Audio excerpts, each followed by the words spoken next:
don't mind. Welcome to DMD RPG, your one-stop shop for RPG. I'm working on it. Focus group. I'm your DM Duchess, JenOfThieves, and this is the Midnight World Snare Island, our not lost campaign. Tonight I am joined. What? Found. I am joined tonight by Ashley the Everything playing Rebecca, Mitch playing Brayden, Chef playing Rook. We are missing a Mara and a Melissa. In real life, they're fine. In this game, I'm sure they're also fine.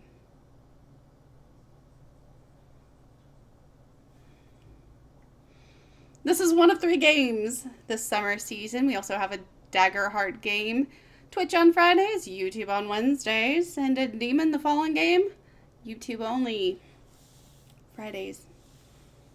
3rd episode is coming up. If you've missed anything, or you're just jumping in, or, you've never seen our YouTube before, we have a YouTube. You can see all previous games for all 3 of these campaigns, plus, a lot of other games. So many other games. Primarily World of Darkness, but we've got all kinds of stuff smattered in. We have another Midnight World campaign. Early when we're just babies on this channel. We've also got some Mutants Mastermind. We've got some Powered by the Apocalypse. Monster of the Week stuff. Whatever you're into. We probably have something. So join us on YouTube. If you want to hang out, get more of us, possibly play in games, vote for the next games. We also have a Discord. Lots of stuff on the Discord. Not just game stuff, but life stuff. I like to think we have a nice little community, all supportive of each other. Everybody's got lives and stuff going on in them. And we try to be there for each other. Got really somber there for a second. Finally, Patreon. If you want to give us some money, as little as $1, we have a Patreon. All kinds of different benefits, different tiers, including a special inner circle chat on the Discord, merch, wait with voting, free chat redeems, all kinds of ways to meddle in games. And speaking of meddling, so Ashley, what happened last week? So last week, I'm so glad this is live and not recorded. I mean, I'll edit it for like I said, I'm you. starting us at the I'm starting us at the end of last week's episode. Brayden, after our fight with the plant monster thing that may or may not have been real, I still don't know because it was made of smoke. Brayden saw this really tall shadow figure thing come out of this little one-person tent. Where we found a sleeping bag, a working lantern, surprisingly enough, and an explorer's pack full of stuff, which had a map in it that disintegrated at my touch. She was sad because it was wet. It was a little soggy. Okay. But we now know we are on Snare Island. Wild. Yeah. Okay. Brayden, what happened? All kinds of stuff happened. So I'm trying to remember what happened in the very beginning. We found a lot of our stuff. Rook found his knives. I don't remember what Melissa and Mara found. I think Mara found rum, didn't she? Eventually. And Rebecca found their laptop, then forgot their laptop in the woods. We fought a vine monster. Brayden was very hands-on. He's got some thick calluses, that's why his hands didn't get shredded, I suppose. And yeah, he saw the big shadow coming out of the tent, and he learned how to use his ability on command. Yay! We decided that we should take shifts at night while we're resting. That was the decision. And Brooke, what else happened? Did I miss anything? A bit. We started off in our cave. We said, hey, what's that big thing of smoke? A certain yellow-eyed old crotchety bastard said, it's a giant smoke demon! The rest of us saw, it's smoke. We went and investigated. I spent more time than was appropriate, but understandably, describing the quality of fur of something that was shuffling, because it sounded big and potentially dangerous, and the unknown is always dangerous when Jen's in charge. So, yes, you. Don't look offended. I'd be more If not, worried it is about now. what's known. No, you're right. Unknown. Unknown is going to fuck you. So. We ended Thank you. last week. Everybody was kind of exploring their new camp, getting a fire started, making a plan for who was going to sleep where. The sun set unexpectedly fast. Luckily, the fire stood strong. You had some light. The three of you ended up taking the first shift to sleep. Mara and Melissa waited outside. They planned to wake you in, what felt like a few hours. But like all of the other times before, on this island, when you sleep, you dream. The same exact dream for each and every one of you. This time, instead of plummeting through darkness, you are just standing in a dark room with a single golden light a few yards in front of you. It doesn't illuminate much, and in a semicircle in front of you, you see the silhouettes of people, bodies.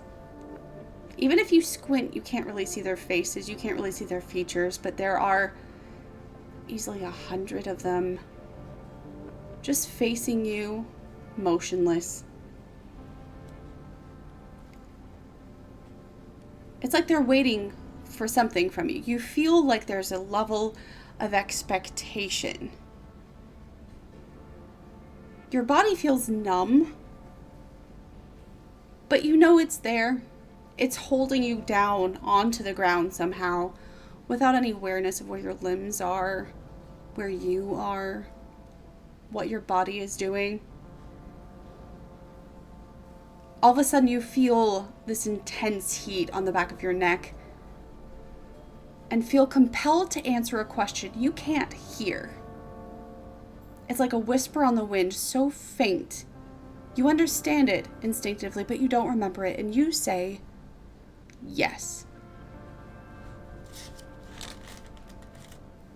A gust of wind flies from behind you, extinguishing the heat at your back, blocking out what little light you can see in front of you before you feel something rocket through your chest.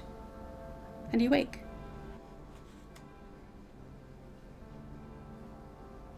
Sorry to backtrack a little bit. I didn't want to interrupt you before. During the night before Braden goes to bed, he was going to stargaze. And as he's stargazing, he's going to use his dread manifestation and look at the stars with it. Okay. That's fine if you want to spend your seconds. It's interesting, Okay. When you look up at the stars, over the tops of trees every now and then you see a wisp of the green, just a flash of it. But the stars themselves, there's nothing there. They are just stars. And if you want to roll your distress dice to get rid of some minutes, I don't know how many minutes you have right now. I'll go ahead and forego rolling distress dice. Okay. That is all you get from the stars. You all crammed into that little tent, just in case there's another storm. The weather around here is pretty unpredictable, so when you wake, It definitely has been longer than a few hours. The inside of that tent is hot. It is burning. It is turned into an oven that feels like it is cooking you alive. You are drenched in sweat, a little disoriented. But the three of you just kind of curled up in close proximity. Can we tell if the sun's out? The sun is definitely out. And it feels like it's been out for a while. I get up and crawl out of the tent. Yep, following right Looking behind down. us. Trying to figure out what the hell. You crawl out of the tent. There's a slight breeze that kind of feels amazing for a moment against your sweaty, scorched skin. But it's actually still hot. You've been here for a day and a half, maybe 2 days. You're not really sure at this point. But it has never been this hot. The sun beams down from directly above you. Is the fire out? The fire is out. And as you look around, neither Mara nor Melissa is anywhere to be seen. Brayden will wake up, get outside of the tent, stretch like an old man. The glaring sun, it ascends once more, or it looks like. Well, it's already ascended. Did we sleep till noon? No, Where look up, covering slightly to try to look at the sun. where Kinda. are the girls? Where is Eminem? Eminem. Melissa and Mara? Oh, I was like, No. we didn't have any candy. You didn't. Snack, snack, snack.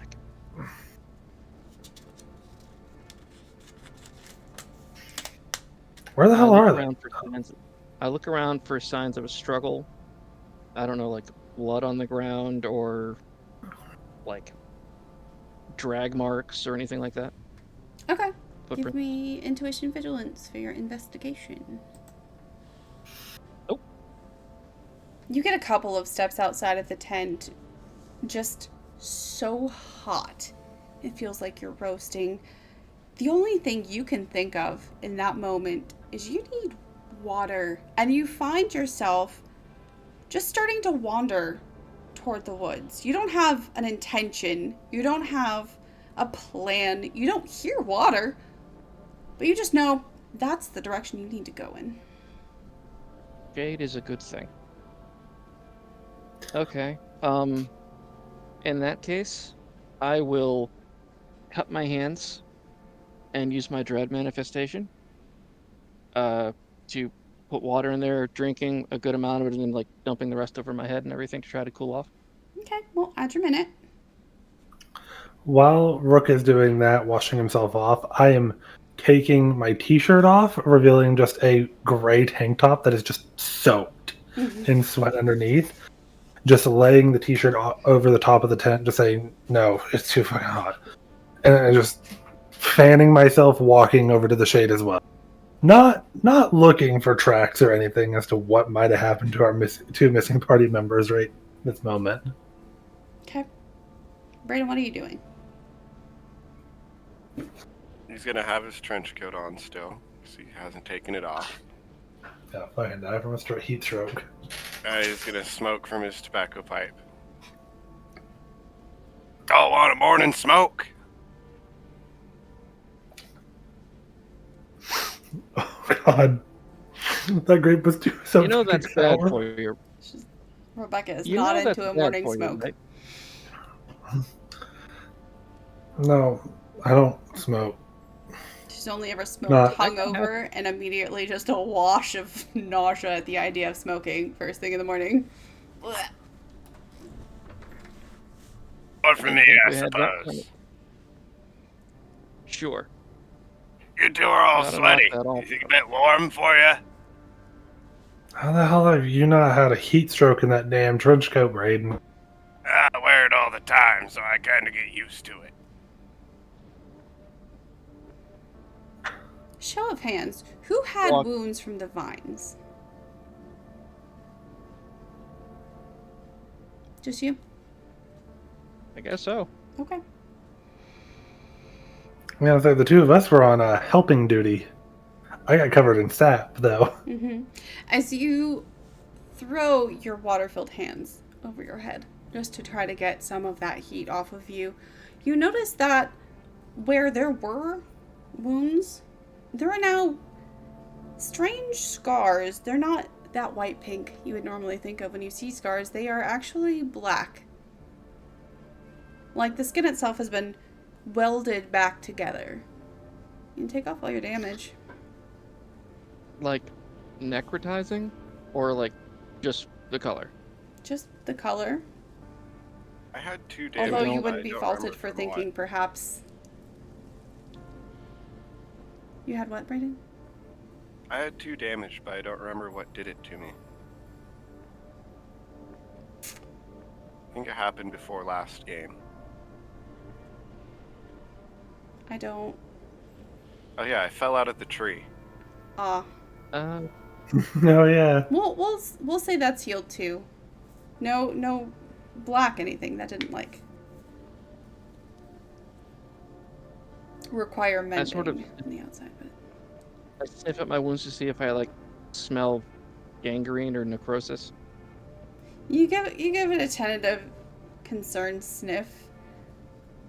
You smell sweaty and salty, but not like an infection. Brooke, as you're smelling yourself, I just walk over, I take one of your hands and just place it against my face. Water, please. Just hand to face. With the most muffled, just water, please.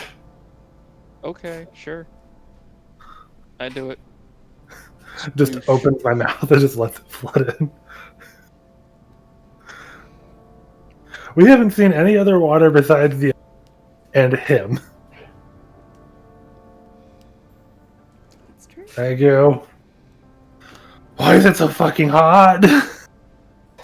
Perhaps we should have this conversation in the shade. You and I are in the shade. We're in the edge of the trees. We already got there? Yeah, it's not Yeah, a huge campsite. Yeah, no, I walked over to you after taking the shirt off. I'm staying with the group, so I'm Okay. just not talking right now. I'm looking at my arms. I'm like, okay. These are new. I haven't had these kind of scars before. Scars? What? I hold up an arm Oh. to show the, like, welts of black burn. What I'm assuming is black burn scars. If my memory of how it was like the burn looked. thorns cut into you, so they're more like sort of like lacerations than burns. Is it It just, you said welded together. The edges of the skin where there were cuts have been welded together. Jen, because I was helping Rook with his vine that had him trapped, would I be able to notice that it is all those black lacerations are in the way that the vine had his arm grabbed? Oh, sure. It's pretty distinctive. Did the tree do that to you? The vine? I mean, it's just, I've never, like, I have been burned, stabbed, damn near everything that you can do to a human person and survive, and I've never had scars like this. Start checking myself, like my hands and chest, because I was covered in the sap before I washed it off. I'm gonna look at his blackened scars with my special eyes. Okay. Jen, I didn't get any wounds from the tree last session, did I? I don't think so. I didn't. think I don't remember. You didn't do any damage to it. But you also didn't take any from it. Okay.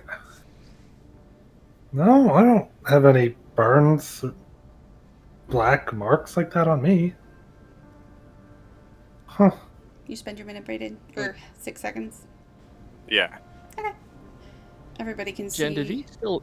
Hmm? Sorry, did he still hurt? No.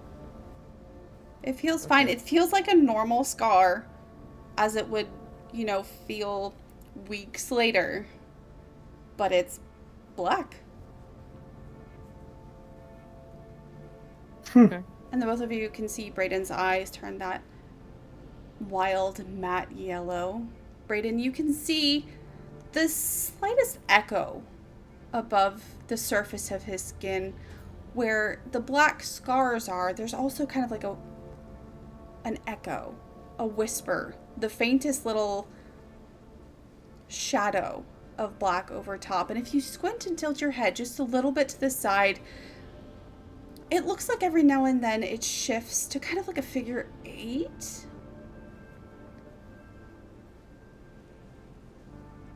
It does not go away. Been marked by something. Figure 8 mean anything to you or an infinity symbol? In the context of what we've been dealing with, not that's ringing any bells for me. I mean, I understand, 8 has some occult significance, and the infinity has some religious significance, but other than that, I have no idea what it would be. Especially not with me. For now, it seems. That black smoke creature I saw is helping us. Well, at least they healed your wounds. In a weird way, but... You're not hurting, are you? Shockingly, no. If I expected to be feeling those for a couple of days. But anyway, right now, focus on what we can fix. We need to find Melissa and Mara. Did anybody see any footprints, anything like that? I suppose I could take a look around.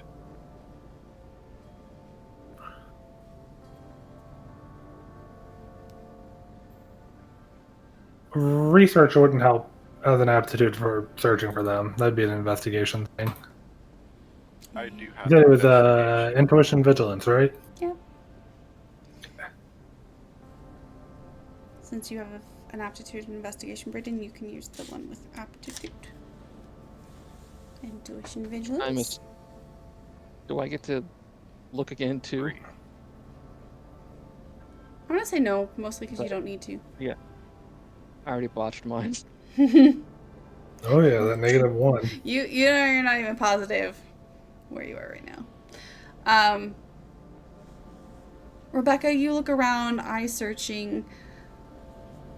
Brayden, you have a little bit of an edge, just as your special sight kind of wears off, fades away. You get a glimpse of green from beyond the trees, not in front of you, but directly across from you.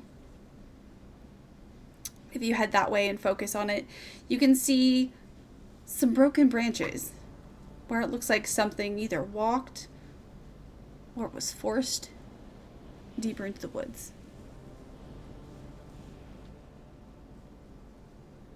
Green algae or mist or smoke or whatever it is. They ain't gonna be very helpful towards us, and I think it may have taken our friends, Melissa and Mara. See these branches over here?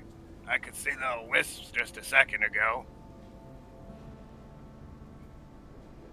How about just in the interest of brevity, we just call it the green mist, for lack of a better term? Because saying it might be algae, might be smoke, might be whatever. I mean, I'm okay with It's a bit of a calling one the green, and I'll point at Rook's arm, and that one the black.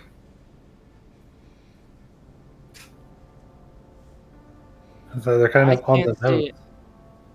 I can't see any of it, so I have no idea. Your scars are black, Rook. You see that. I'm well aware. But if he hadn't said anything, I wouldn't know that green mist has been running around either. So That's true. at this point, You saying green algae makes me think that you actually know it's algae. But then you tell me it's in the wind, which doesn't really work. Hence my confusion.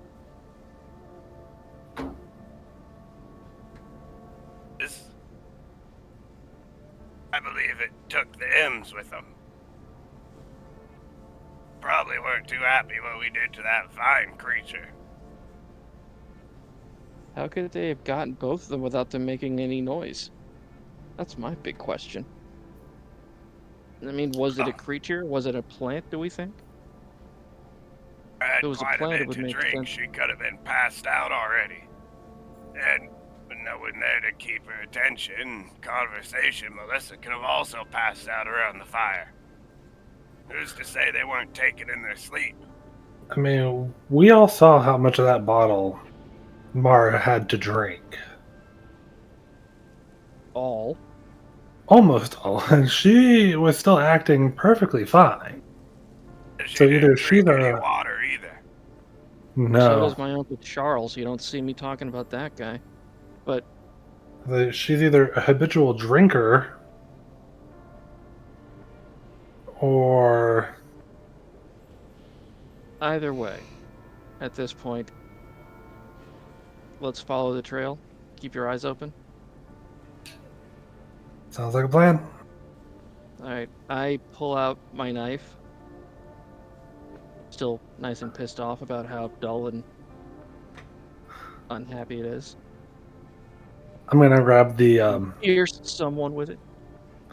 I'm gonna grab the camping pack and the lantern that we found. Okay. I'm gonna keep my eyes yellow for as long as I can while we're walking down the trail and just keeping a lookout around us. Okay. Where do you pull your knife from, Rook? I normally carry it scout style from behind my back. I don't know what that means. He tucks it in back behind the small of his back. You reach back to grab your knife, and your fingers graze something you don't remember putting there. It's weird. Whatever it is, just touching it causes it to drop behind you. It makes kind of a thud as it hits the ground. Spin around, fist up, ready to either punch or run. You turn around, ready to go, ready to rumble. There's no one there. I'm looking down at the thud. It's a perfectly round, palm-sized rock.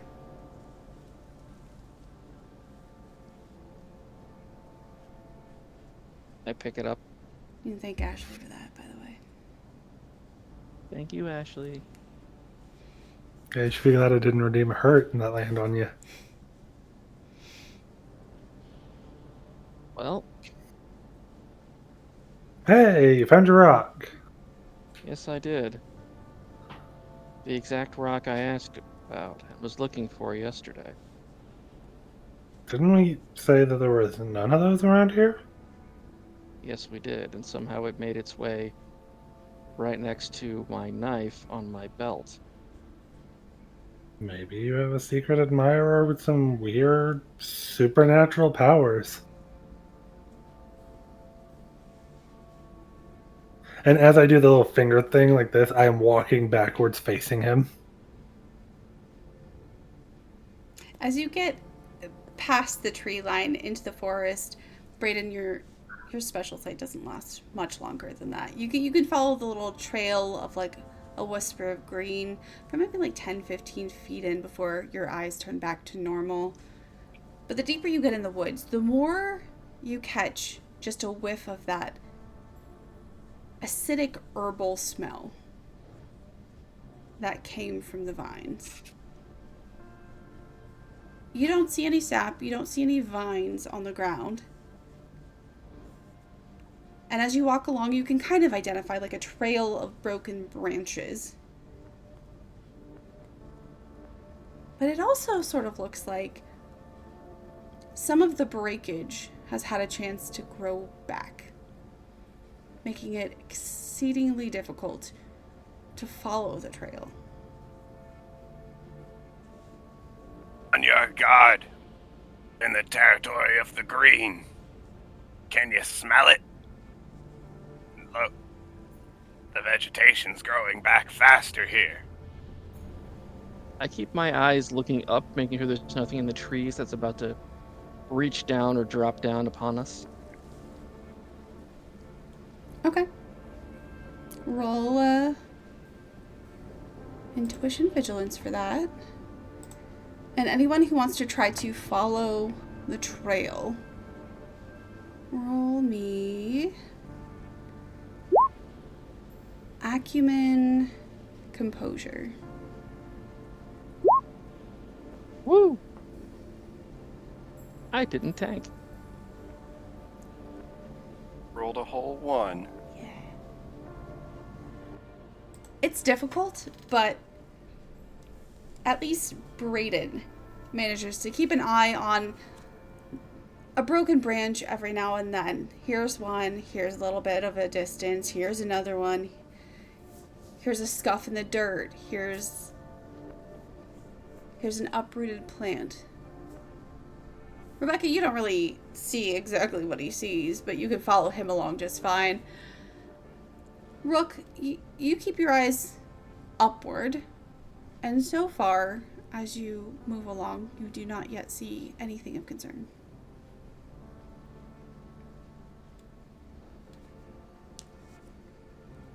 Is the smell getting stronger? It's not so much getting stronger, but it is still hanging in the air. It's not as strong as it was when you fought the vines. It definitely seems like a sign that the green was here recently, but is not currently present.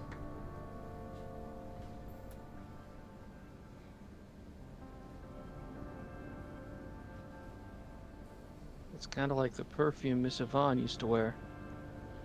You could track her anywhere in the facility based upon it. So, What are you mumbling about back there, Rook? So things we know about the green. Makes plants grow fast, is green. It smells like it does right now. It's like almost like a perfume that it leaves in a trail that it leaves behind it. I don't smell anything. Miss Yvonne, you said. Someone you got back home, someone you love.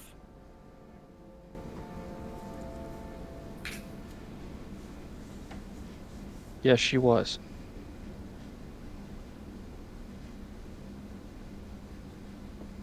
Staring right at you.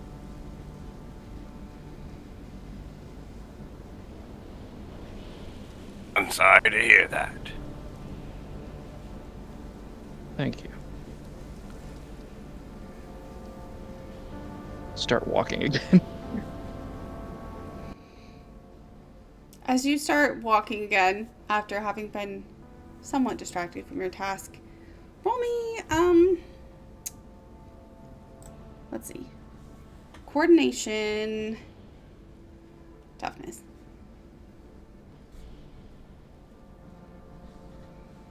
Is that for combat? No, I'm trying to see if my specialties would, or my aptitudes would it would not. help. It would Okay. not. Coordination, toughness. Woo! Your foot hits something unexpectedly, raised from the terrain, and you kind of stumble forward, but you catch yourself. You don't fall down. You don't hurt yourself. When you look down to see what you tripped over, you notice one of Melissa's boots. They're half hidden in foliage.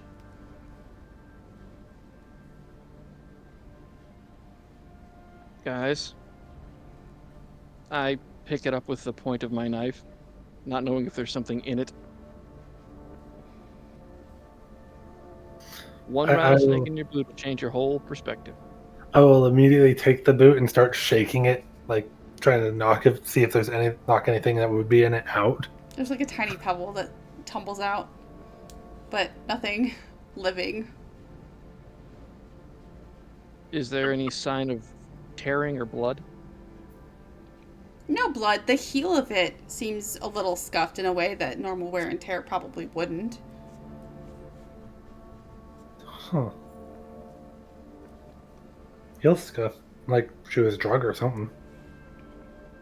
It's not how you would. Given the amount of broken plants and everything that I think we've been following, scuff marks, it would seem that they were fighting it either fighting it most of the way, or eventually they were knocked out and dragged.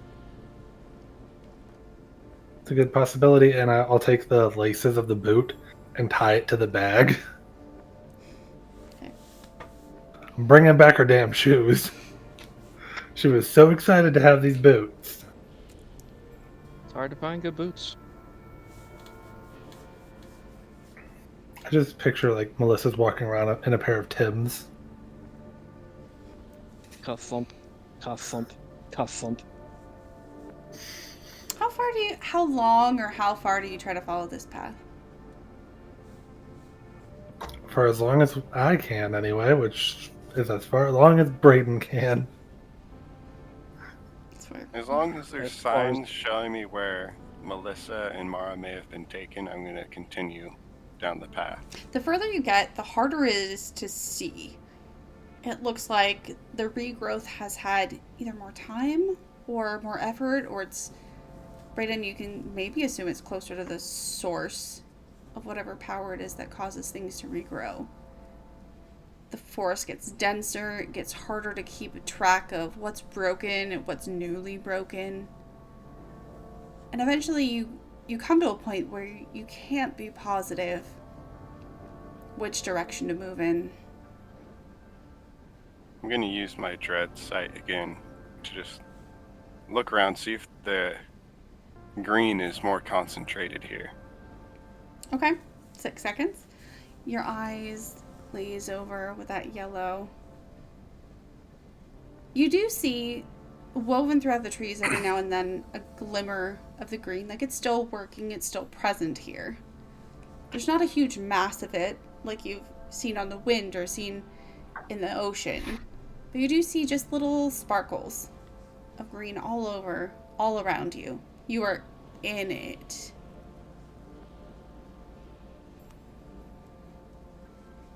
Seems we're inside the green. It's kind of dazzling and pretty looking around like this, but probably a bit dangerous.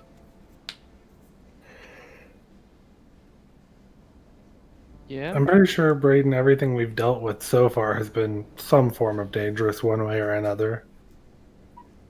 Whether it's... I think if we keep going this way, and I'm going to point towards where I see the green is most concentrated,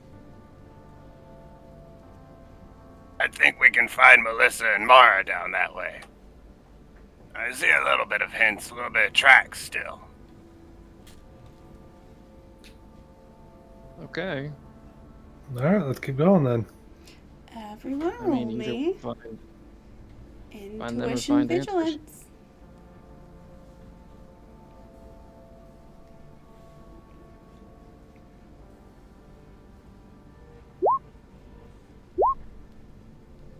answers. Woo!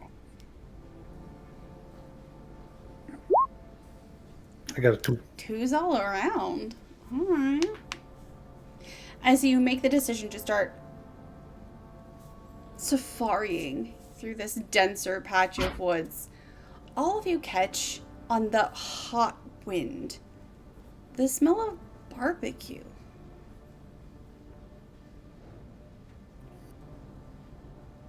Hot meat, like roasting meat, with maybe just the slightest undertone of charred hair.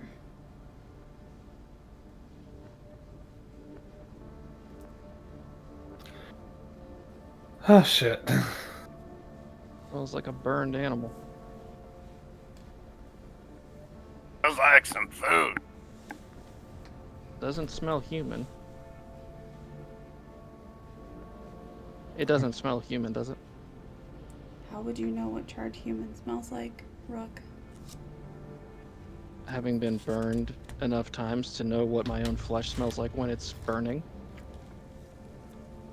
Oh, people stink There's a when they're difference of burning. magnitude there. People smell real bad when you burn them. Why do you know what people smell like when they're burning, Braden?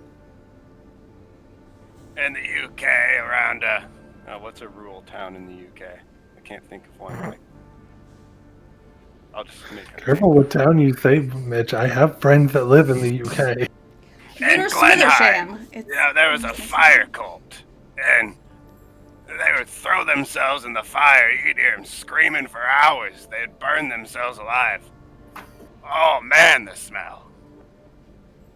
It was awful. Filled the Hours? whole town. Kind of, Braden.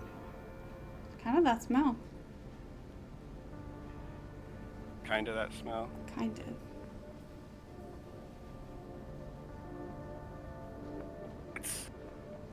It's similar up there, but Well, it then could be dangerous. Do you two want to keep going? probably better we check it out. Can't have a barbecue without a knife. This is a knife. Big knives, you think you could sharpen a stick for me and Rebecca? If we're willing to take a second, sure. I take a moment, sort of spit on the rock and start putting a new edge on my knife, to then try to use to whittle something resembling a spear. As you take your knife out, you take that stone out, all of you hear just the crunch of branches from the dense forest on either side of you. I immediately turn and face whichever side is closest to me. Back to back, and I push my back up against whoever's closest behind me. I think that would be Standing Rachel right next to or it. Rebecca. Probably. Whoever it would be. Like we're all Someone's been kind of just watching standing in a Demon. little. We're just kind of like standing in like a little cluster while you were whittling. I'm sorry, demon. It'll make sense later. Don't worry. Just be back If to you've back not to been back. watching Demon, I'm offended, Three of Jeff. us. Braden's in like A an lot of old-timey reviews. boxing pose, just... That's a lot of dice you're rolling there, Miss Ma'am. Yeah. I would say it's fine, but I'm lying. All of a sudden, Rebecca, Chef, you feel something grab you around the ankles. It burns like it's literally on fire. And as you look down, you see out of the veil of trees a burned, spindly hand digging into your flesh, the skin charred and burned, some pieces of melted fabric from clothing. I immediately kick it in the head. Each finger tipped with a claw, a talon that sinks into your limb. Rebecca, take 2 damage. Rook, Okay. take 3. Oh, that's what I was missing. I forgot to have my little notepad with my health tracking up. Because we don't have health tracking in game. It's not even just the sharpness, the talons as they dig in. It feels like their skin is still on fire. You know, I immediately kick in the head. And as this camouflage of sorts is broken, you can see 6 individuals just through the leaves of the trees. You can't yet see their singular features. You can see the tops of the heads of the ones who are grabbing you. They are also charred, burned, frazzled wisps of hair falling out in chunks as they move. Knife through the skull. Okay. we're gonna do some initiative here. It's gonna be loose. This should have been D6s, but it's fine. You guys can go first. Brayden, what are you doing? After the sneak attack. Do I see these things all around? You see the arms and the tops of some heads crouched low, grabbing for Rebecca and Chef. And through the trees, you can see maybe 4 other individual silhouettes through the cover of leaves and trees and branches. And they're free, Rebecca and Rook. They can move around, right? They are they being currently held down? grabbed. I'm gonna start stomping on the hands there, grabbing at their ankles. Okay. I'm gonna say, I'm just gonna jot this down so I can keep track of. Are you going for the one on Rebecca or the one on Brooke? I'll go for Rebecca first. You know, Rebecca. ladies first. I'm Okay. guessing strength reaction. Strength and toughness for brawl attack.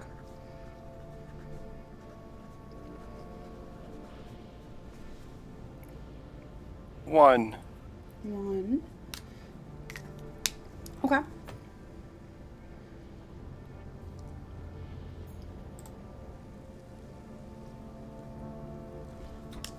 All right. You stomp on the one that is holding on to Rebecca. You hear something kind of like crunch in the forearm. And suddenly there's like a weird angle to one of the bones in the arm. It lets go of her ankle. And you do 1 damage to it. I'm calling that B1. Rebecca, what are you doing? Kicking the one that grabbed me in the head. Okay. Strength and toughness.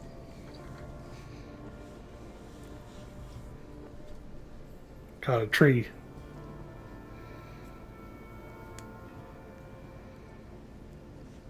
Okay.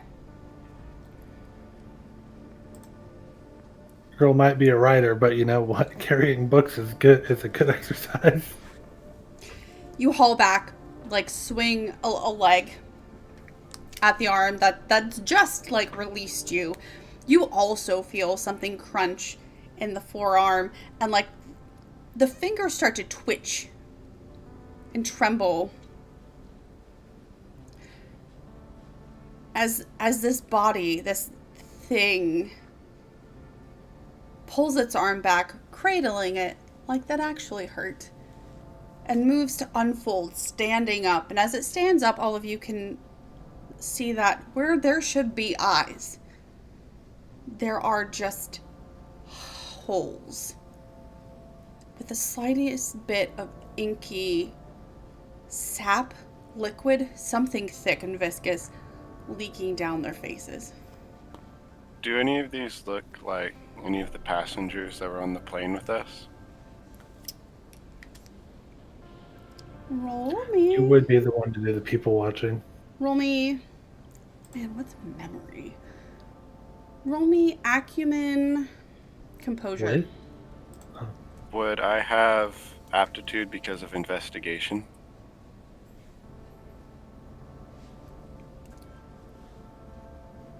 This is more of a memory recall than an investigation, to be honest. So not this time. Okay, acumen composure, you said? Yep. 3. Dang, all right. As you kind of like turn and look, I'm trying to remember who was sitting in the row near you. The child and their mother. That's Maybe. right. That's right. It's definitely not a child, if that helps. Me and Mara were right in front of him. You turn from the one on Rebecca to the one on Rook, and you see the melted scrap of what looks like one of those little scarves that the flight attendants had wrapped around their necks. It's charred, but you can still see the knot, the stripe of blue. Need to get from here. Now, it's them. Do you see? From the plane. The other passengers. Brooke, what are you doing? I'm not sure whether or not I can combine these two things at the same time or not. Okay. So, what I'm going to do is I've got my knife. I'm going to kneel, like, two hands, ram it down into the skull of the thing that's grabbing me. And then I'm going to use my dread manifestation to force a whole bunch of water over this burning, smoldering thing. Pick one. Knife. Okay. Strength and toughness. That's why I would. Cool, but So maybe aptitude would work on this one. Mhm. I dare say.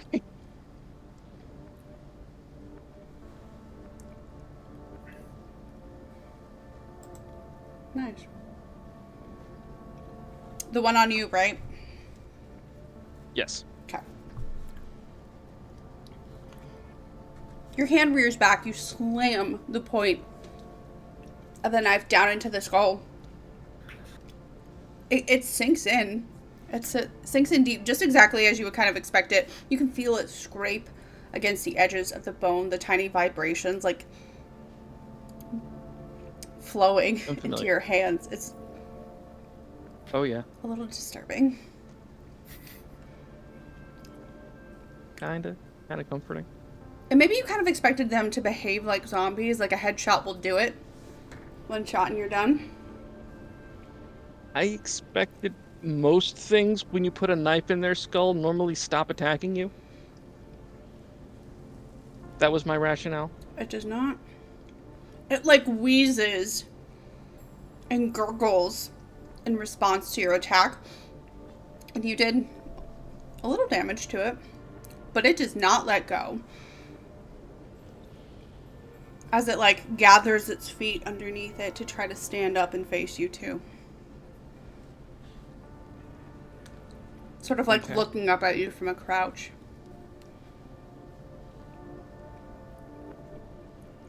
I'm assuming I can't throw water in its face right now.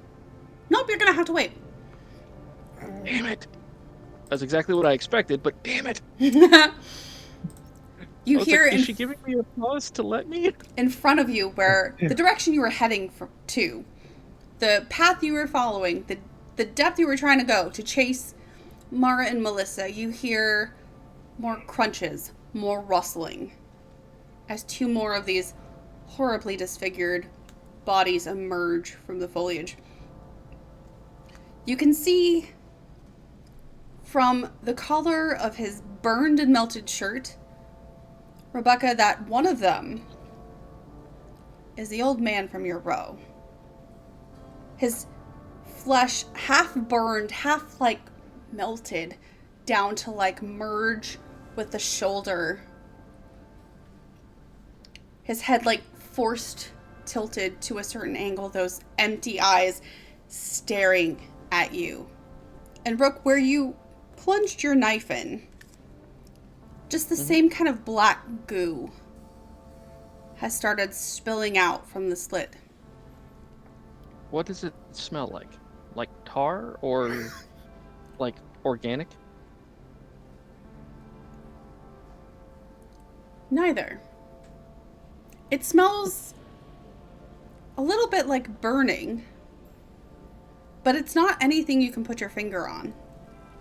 It's a little acrid, a little sharp, but it's nothing like the volume of scent that the sap from those vines had.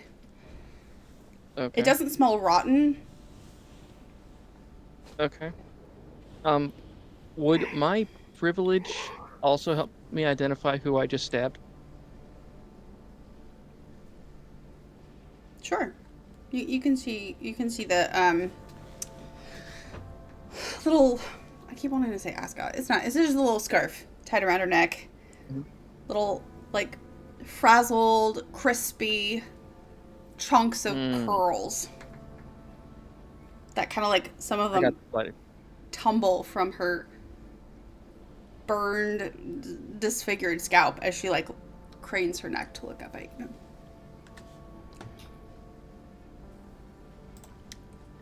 Three and four, from just a little bit behind you, you see another set of two charred and disfigured bodies. They're not blocking your exit. Kind of coming up to stand again beside Rebecca and beside Rook. Not yet making attacks. B1 and 2 though. The ones who had already attacked Rebecca, already attacked Rook, they're gonna attack again. Really? First one will be Rebecca. If you could roll me strength and toughness. Perfect. Instead of grabbing for you, you watch as this figure looms in front of you, its mouth slowly opening. No teeth inside of its face as its jaw drops and drops and drops. What in the SCP-096 bullshit have you put us against? And it lets out this hot inferno breath shriek. It gurgles and yet somehow sounds like a raging forest fire at the same time. And until your next skill roll, add 1 distress dice. As it rattles you. What? In case you want to know what power this is rack. That's what I figured it was. With the description This of is it. not 096 at all. Leave him out of this. And then Rook. You can roll me. Well, I meant to do. I'll do 5 more. Strength and toughness, pretty please. And aptitude does not help in this one? Nope, this is just dodging. Defense. Yeah, just making sure. Awesome. Not really. The other hand shoots up from the ground, reaching up to grab you by the arm you have stabbed into its skull. Again, burning, the sense of searing pain, like you've dropped your arm down onto a hot stove and you are holding it there. Just creating goosebumps. The pain is so intense. Take 1 damage. Just K. 2. I forgot my lone dice up there. Take 2 damage. Oh, so much better. Owie, owie? Oh, it does hurt. Right in your turn. Yeah, I know. I see all this happening around me, right? Oh, yeah. Rebecca, Rook, I'm sorry, but I need to see what she's leading me to. And I'm going to keep running in the woods towards where Melissa and Mara were thinking they're at. Okay. I'm just going to push past and run into the woods. Okay. Rebecca? Okay, I know this isn't how the power is normally used, but could I use Soothe to calm the guy that's screaming in front of me? No. Okay. Good thinking. But no. Had to ask.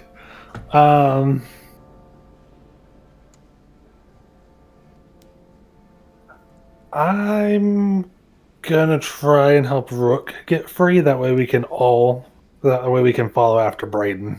Okay. So how are you going to try to help him? I'm gonna kick the knee of the one of the knees of the one that is holding him. Try to kick it. I know it's not the best idea to try to kick it backwards, but the one in front of me just had its arm broken 2 places. So. All right. That's number 2. It's crouched. So it's not totally upright. So the effect it might have had if it was totally upright. Like, you feel your foot connect with it solidly. But it does throw it off balance. Like, when your foot collides with its knee, like, the flesh tears away from muscle, leaving just this glistening chunk of sinew behind. Maybe you actually see just a peak of bone in there somewhere. But it throws us off balance a little bit. It lets go of the hand on his ankle. Still holds on to the one on his wrist. I forgot to add the extra distress die in. I'm sorry. It's okay. You can go ahead and just roll me a d4. It's a 3. It's fine. Same thing. Okay. Rook, what are you doing? Since this is on me and extremely painful, I'm assuming it's just grabbed me by the wrist. Mm-hmm. I use this hand, grab it back, and send a torrent of water out of my hand. Okay. As like the whole 16 ounces, hoping that water will make fire thing stop. Okay. Spend your minute. Check.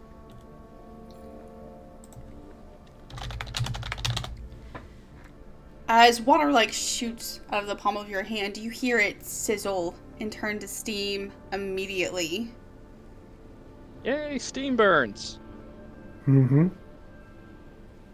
But yeah. It does not let go. You get the impression that if there was a lot more of it, like it might make a difference. You see like the way the muscles and flesh like move in tandem, where you water it seems to like solidify, like how volcanic magma kind of like solidifies at the top level. If it gets cool enough, you see that happen for a moment. But the surface area is just not enough to have stopped it entirely. Does it have an effect? Like, does it make it recoil or anything? It does not.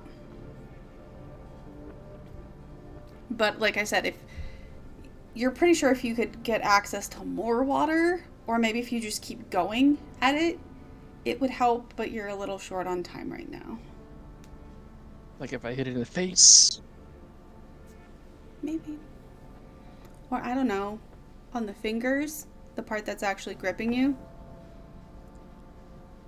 I assumed that might be close enough to do some damage to make it let go. I was hopeful. It doesn't do damage. You can see that it doesn't actually do any damage, but it does sort of freeze the area where the water touches. Okay. Like it temporarily cools it down, and somehow being hot makes it move. It makes it too solid to move. Right. It glasses it. Yeah, there we go. If that's helpful. Okay. All right. Brayden, you take off into the woods, and immediately the two that were kind of blocking your way take off after you as well. I'm going to need you to roll.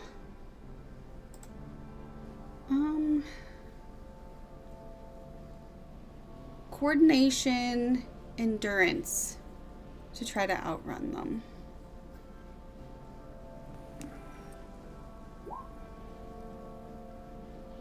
And I can spend 6 seconds, you said, to get rid of my distress die? Is that it? Mm-hmm. Alright, I'm going to do that. Okay, so that's 2 successes.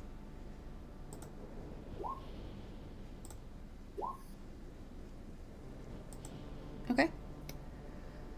You seem to have a little bit of an edge on them. You hear them, like, trampling through the forest behind you.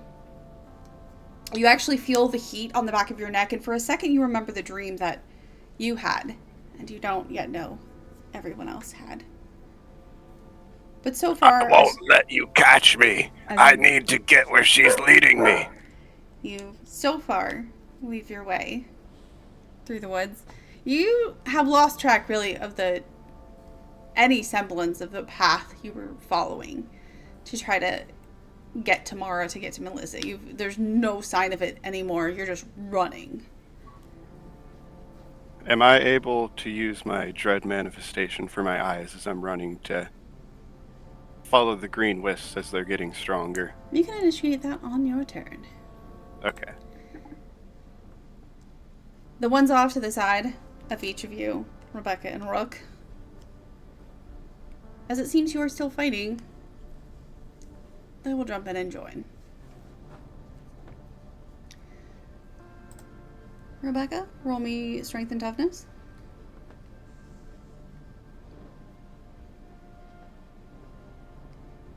And Rook, roll me strength and toughness. Okay. I'm also going to go ahead and spend 6 seconds to ignore all distress dice. Okay.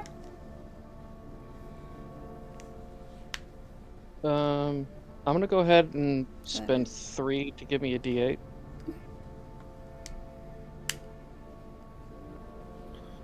Alright, so Rebecca, that was 2. Yep. Rook, that was 3. Mhm. Alright, both of you, these 2 new figures lunge at you. You feel like the whoosh of heat, like you've just opened an operating oven as they lunge and grab. But you both manage to dodge their advances this time. One more strength and toughness from Rebecca. One more strength and toughness from Look.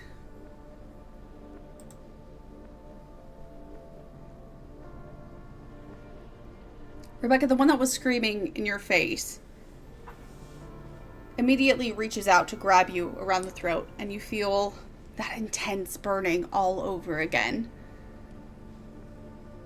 You take 2 damage as the heat just spreads across your skin. It feels like it's melting underneath these fingertips, and you are in even too much pain to scream. It's like where the hand is has frozen your vocal cords.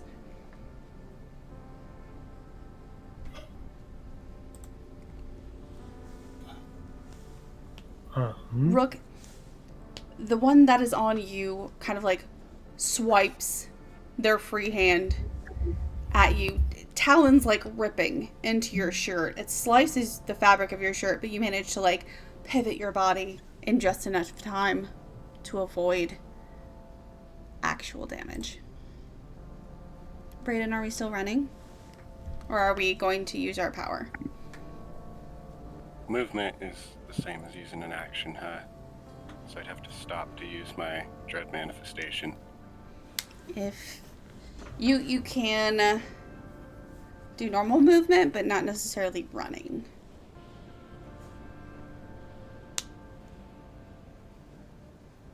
Of choice. Well, if I'm just running without knowing where I'm going, I could end up just running back in a circle and getting nowhere, right? So I'm going to use my dread manifestation to look around. Add my 6 seconds. Okay. You stop for just a second to focus on like letting that veil fade away. Your eyes are covered in yellow all over again. You see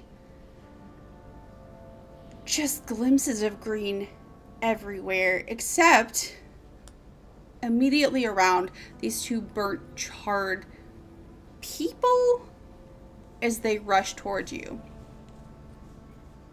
Evens or odds? Evens or odds, Brayden? Oh, you just didn't hear me. Odds. Odds. Okay. Damn, the odds weren't in my favor. They were not. They rolled good enough to catch up, but I wanted to give you one more chance.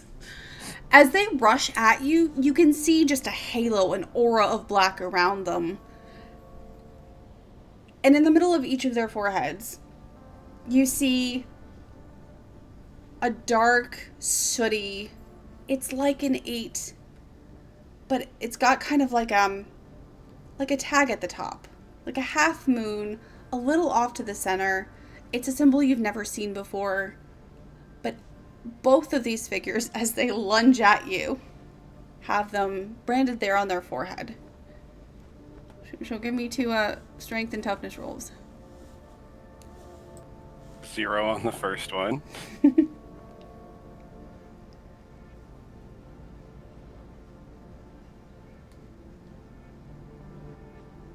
And a -1 on the second one. Okay.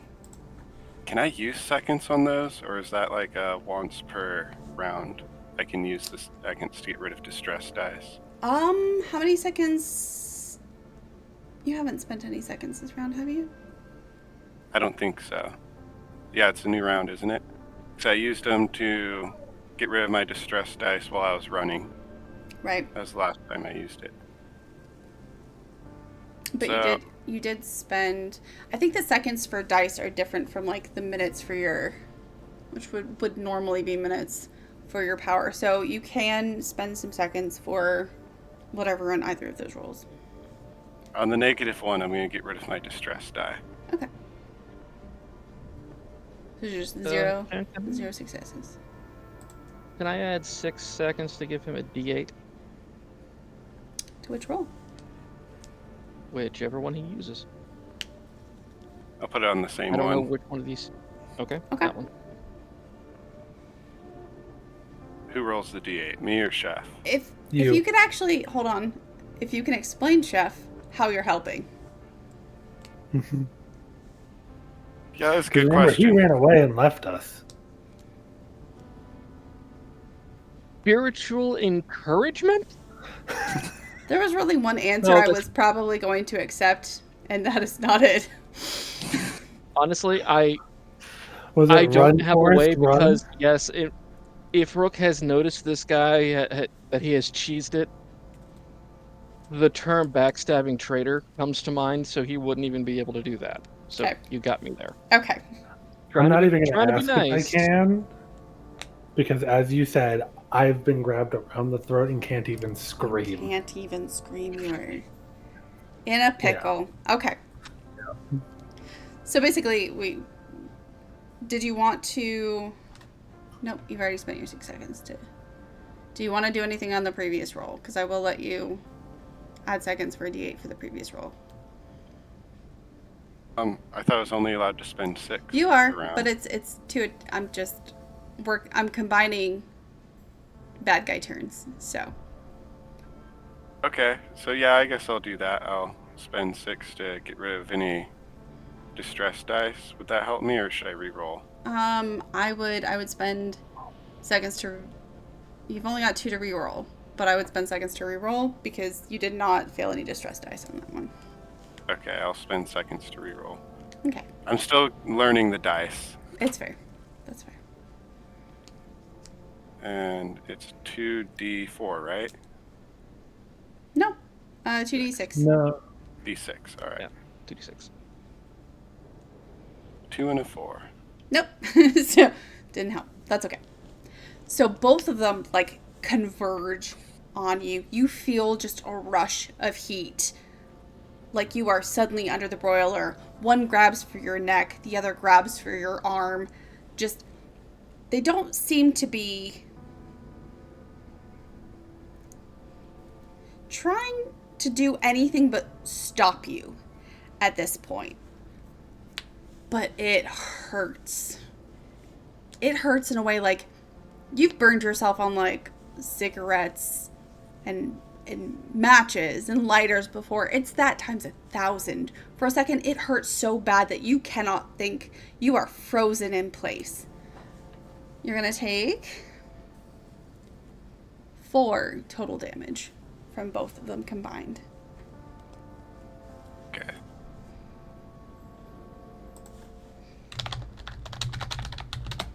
Pierce would like each of you to have a care. So Aw, I'm thanks, going to Pierce. say you can each We love you, Skin Daddy. you can each have 1 free D8 roll with your next. Thank you, Pierce. Rebecca. We love our World of Warcraft Skin Daddy. Skin Daddy. What are you doing? Oh god, Mithrin is back.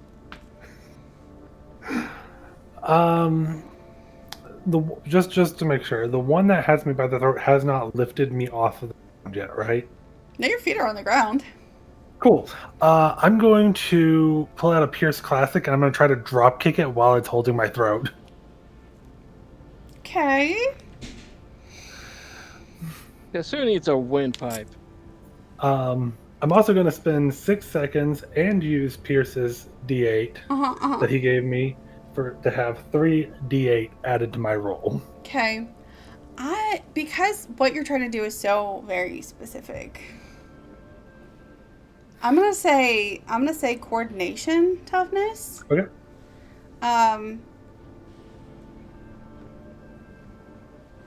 Yes, that is my decision. So there's that. Hang on, let me get the 3d8.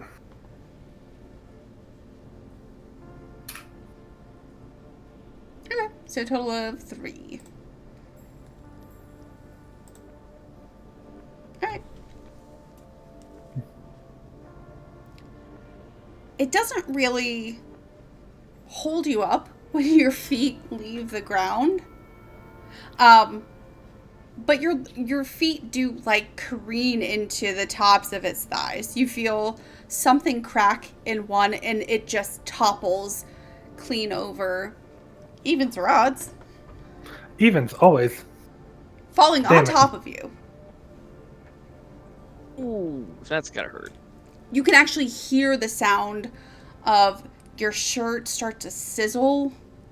You feel the heat seep through your clothing. I regret taking the t-shirt off now. You don't take any harm this round because you technically won, but you are a little bit underneath it. Rook. All right. So I have one holding me by the wrist, one who just managed to put a couple claws through my shirt but didn't actually hurt me. Mm-hmm.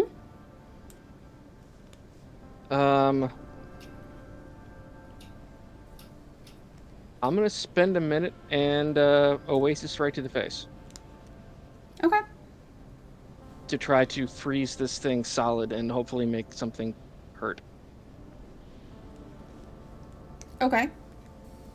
So you splash water in its face, like happened with its arm, like the crags in its skin seems like solidify into just like a glassy black for a second. Its face stuck in this snarling, like open mouth, silent scream.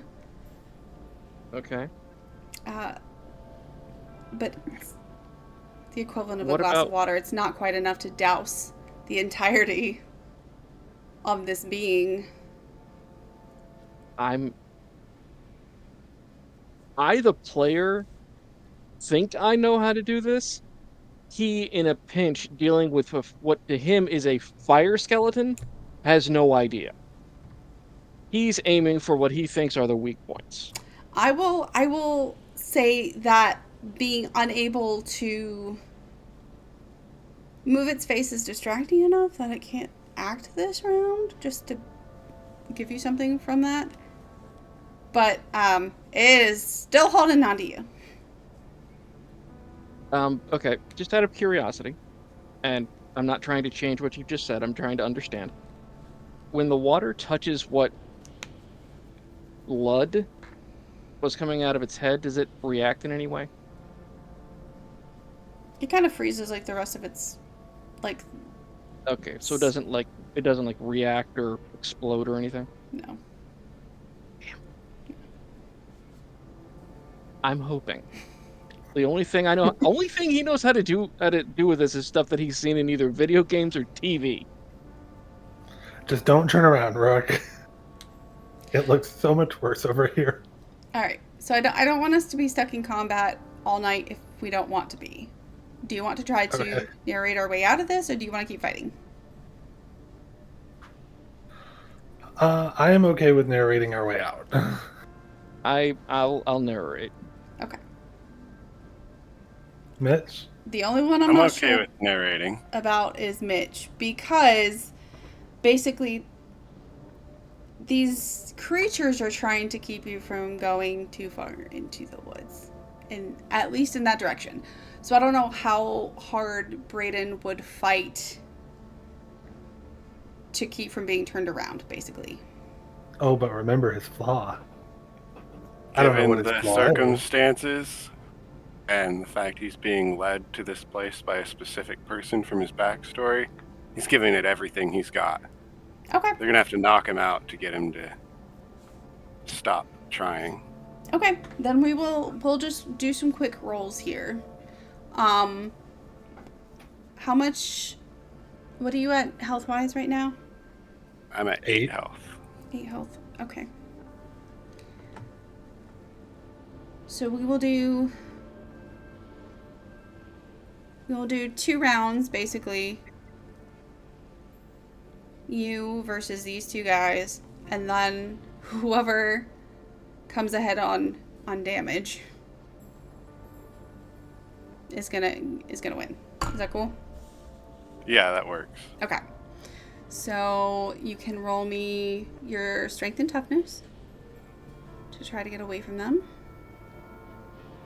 And I'm going to add a D8 to it. Okay.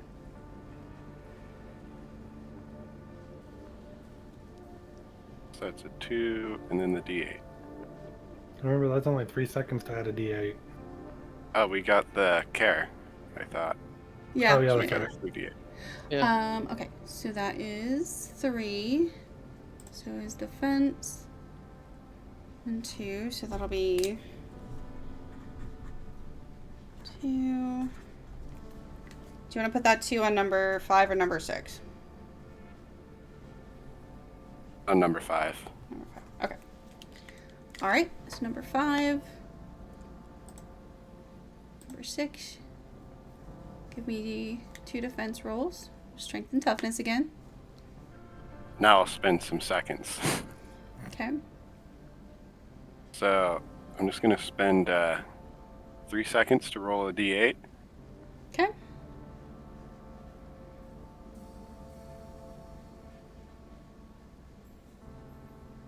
For an 8. And then I had to roll 1 more, correct? Mm-hmm. 2. Okay. So that would be 2 for you. 2 damage for you.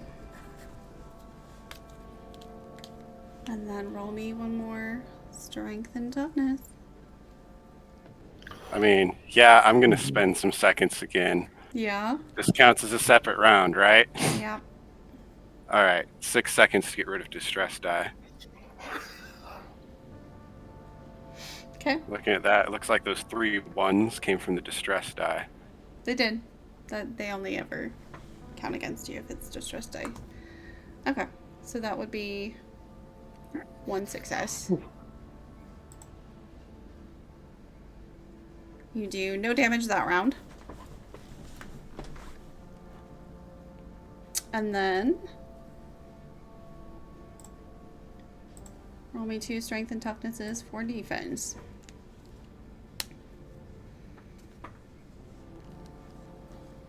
Oops, that's vigilance.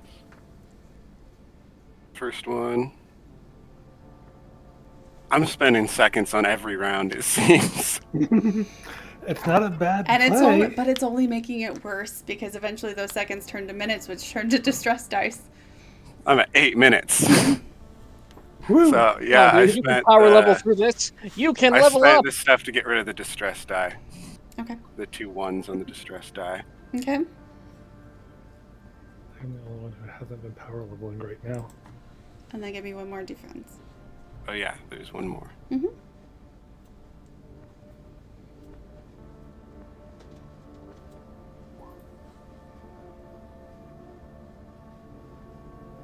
Looks like the only fail that's bringing me to a negative is the distress die. That is the only thing that will ever bring you to a negative. Yeah, so... And what is it? That I could re-roll 2 dice? Yeah, I'm just gonna get rid of the distress die again. Okay. Okay. So for the first one, you would take 1. And for the second, it would be a wash. So that comes up 3 damage for you, 2 damage for them. So you would lose this battle. Dang, I tried so hard. You did. It was really close. I thought you actually had it for a minute there. So, here's what I will say. Drop your health to 1. As you battle it out in the woods. And when you come to, you're back at the camp. Just me? Just you. Back here! You are covered in burns, hand marks, claw marks. Everything hurts and life sucks. We are back to 1 health. It was the worst day at the beach. I have to Lobsters. see what they're hiding.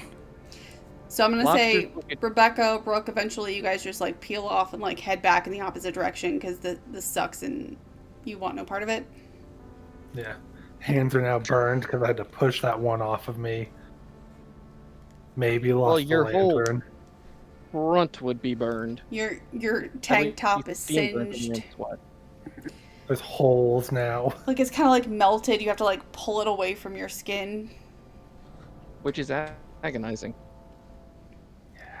But you guys like burst out of the woods and find yourself just back at the tent, back at the campfire, back where you started. And there's Braden. There's Sitting Braden. on the ground, smoking his pipe. His body's shaking a little from the adrenaline. And he's a little bit angry. You- He's not happy. You treacherous bastard. Oh, Oscar barking it. Uh, I'm sorry. Braden, are you No, there's no barking. Sorry. Braden, are you standing or sitting? Sitting. Cool. I'm gonna walk up, plant my foot in your chest, slam you to the ground, and put my knife at your throat. Okay, hold on. Let's go back a step Hold real on. quick. Did you even grab your knife though? Yeah. I mean, stab. Real quick. Strength and Don't let toughness go. to grab him in the first place. Unless Braden is not going to resist. I'm sorry. I wasn't grabbing. I was like just sort of like foot planting, Okay. not trying to hurt, more trying to. Still strength and toughness. Okay. Unless he decides Alright. not to dodge. Would that Braden's not gonna qualify dodge under it. hand to hand? He's gonna hold his pipe and just keep looking at Rook straight in the eyes. But he's not gonna talk to Rook.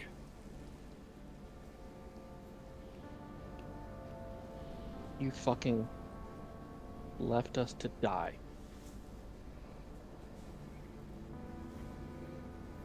And we find you back here, looking like a lobster would pity you. And I can't help but think, you better have a damn good explanation.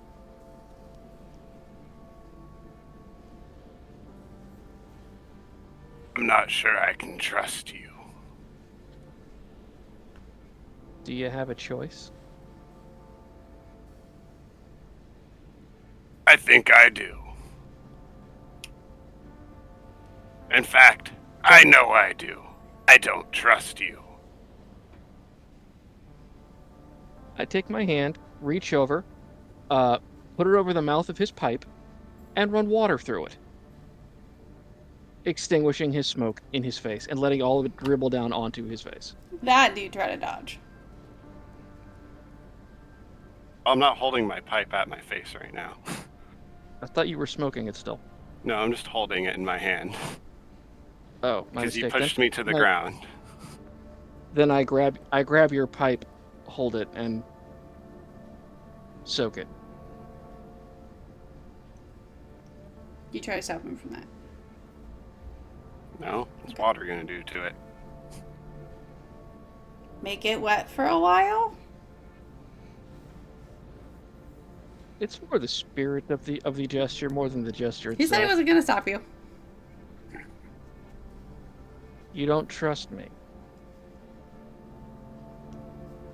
You, the person who abandoned the two of us to die to fire skeletons on a desert island where none of us know where we are, and you think you've got the right to say you don't trust us? Are you kidding me? I'm sorry, but I don't know what world that particular version of 2 + 2 = 4, because that just plain isn't the one we live in. Well, tell me this. Listen, Why do you carry the same mark as those fire skeletons? what are you talking about? The same exact figure 8. On the What foreheads figure of every one of those skeletons. So why is that figure 8 on you? Were they Jen, really gonna kill you? Did I notice the figure 8 at all? You never saw that. I didn't think so.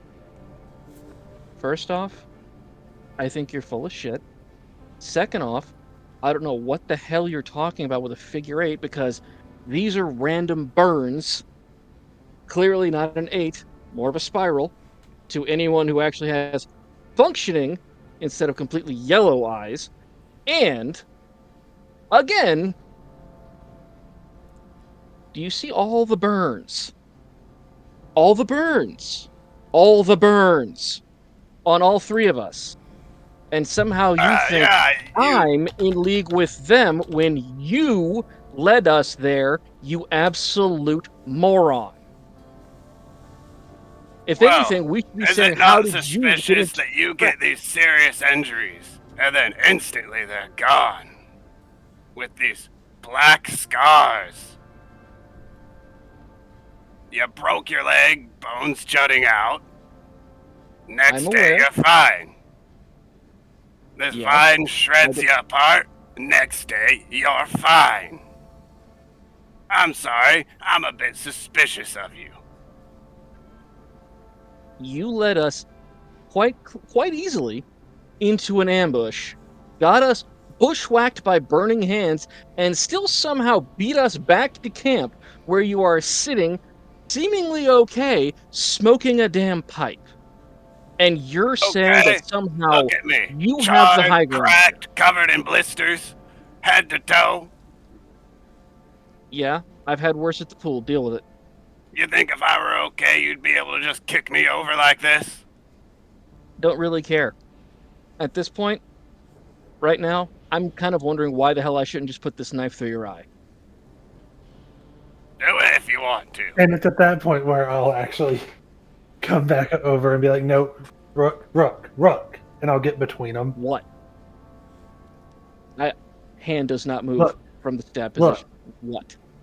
Murder between any of us is not the best idea. If what Braden is saying is true, and those were the rest of the people from the plane, the 5 of us that ended up on this island together, not like that, might have some chance of getting off of it. I don't know what the fuck According happened. to him, I'm one of those things. Braden, use your eye-seeing thing and look at all 3 of us. He can turn his eyes what you're yellow. He's saying the is only true. person who's seeing all these mystical marks. And somehow I'm supposed to take his word over the fact that he walked us into a burning ambush and then left us. I'm sorry. She's calling me, I think were your words. Something to that effect. Who the hell is she?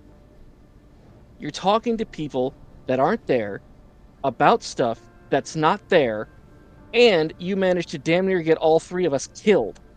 Why, again, should I take anything you say at all with any kind of trust? You don't have the moral high ground here. Never claimed it. He might have left us behind. He might have led us into that ambush. We don't know. I mean, we know for a fact he ran off and left us. That's the only thing we know for a fact. We don't know if he's part of what happened out there or not. But I can tell you right now, murder, not going to feel great on any of our conscience. And he's proof that he has some level of skill, at least in tracking. So can we at least agree, Rook, between you and I, to keep him alive until we find the other 2? And at that point, we can make a group decision. I stand up, keeping my knife pointed at him. No. You can try to keep this piece of shit alive. Until I see something else, for all I know, he's in league with all of them, and he's going to be the one that gets us dead. And if so, it's on your head. I wanted to solve this problem. Put my knife away and just walk to the other side of the clearing.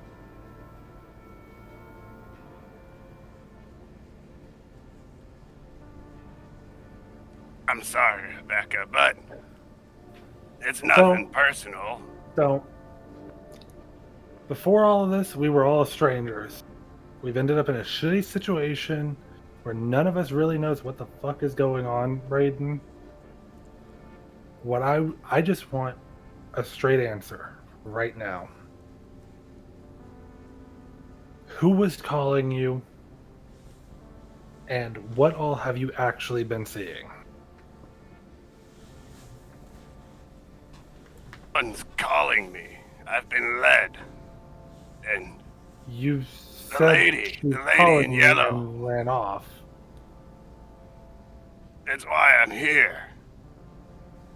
She put me on that plane. She knew we were gonna crash. She needs me here. She wants to show me something. Who is she?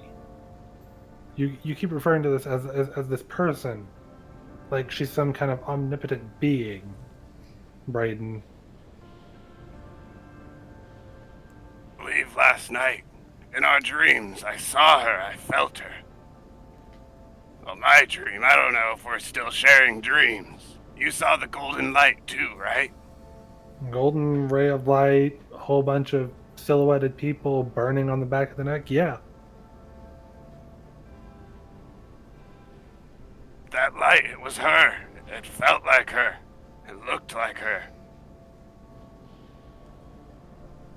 So this her, Braden, is some sort of higher being? Maybe. Maybe not. Could just be a woman that has powers like us.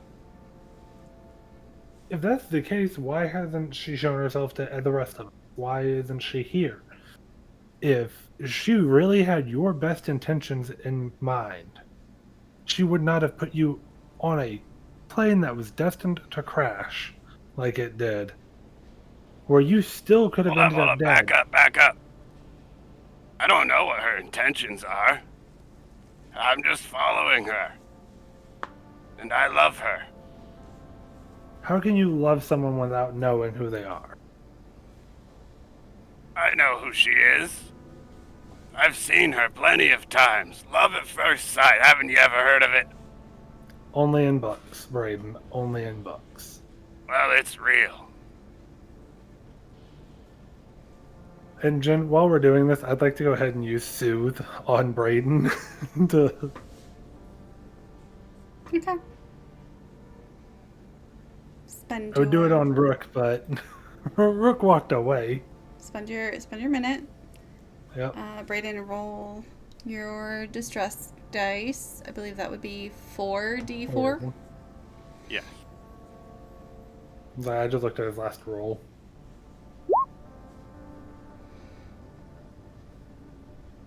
So you can remove 1 minute.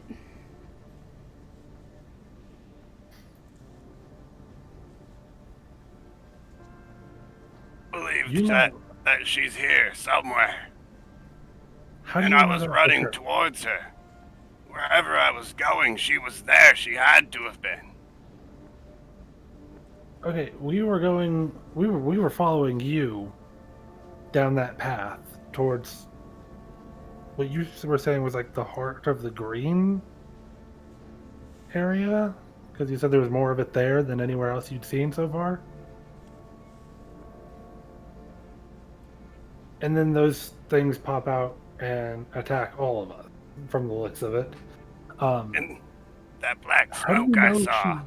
How do you know she wants to be found? Well, why wouldn't she want to be found? Why Why would she give me the plane ticket? Why would she give me the notes? Why would she lead me all around the world? Why do people do things that they do? Why has... Why did Zeus turn into a fucking bull and fuck some random lady? And creating the Minotaur. I mean... Just What? creativity. Toxic manhood. That's something Rook's therapist might say. Don't you bring her into this. Am You I keep her name wrong? out your mouth. Oh no, I'm... Okay, you keep her name out of your mouth. I mean, you said you guys went to the other side of the clearing. I'm I talking did. loud enough I you can't can hear any this. of this, but still.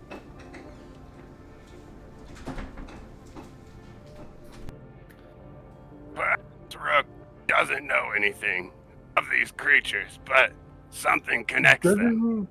They're Judging from the connected way by... they were attacking both of us, Braden, I'm willing to bet he doesn't know a damn thing about them. Other than there's apparently the burning, living corpses of those that were on the plane. And We know that. they were trying to stop us from going that way. I'll tell you what I know. That figure 8 I'm talking about, it's on his arms over the scars. You can see it in that black smoke. The same black smoke that rose out of this tent and into the sky and spread all over. And that same black smoke surrounded those fiery skeletons who had the same figure 8 on their forehead. But the symbol was slightly different. It had a crescent moon symbol above it.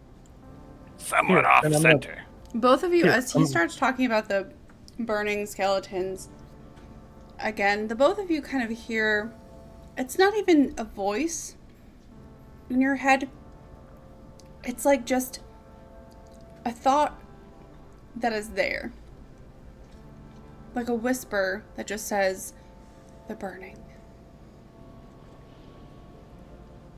And you know, for some reason, that's what they're called. Burning, huh? Well, here, Braden, and I'll pull out the little notebook from the pack and like a pencil. Draw that symbol for me, because you're the only one that can see this stuff. I can't see it. Rook clearly can't see it.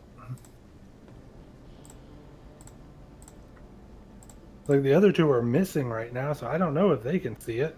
You can barely see it, but I drew it on the map of Roll20. Oh, where did you draw it on the map?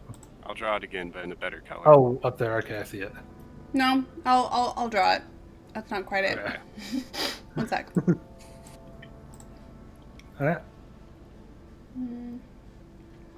What color are you? Blue? That's fine.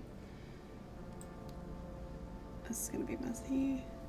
You ever been flashbanged by a page before?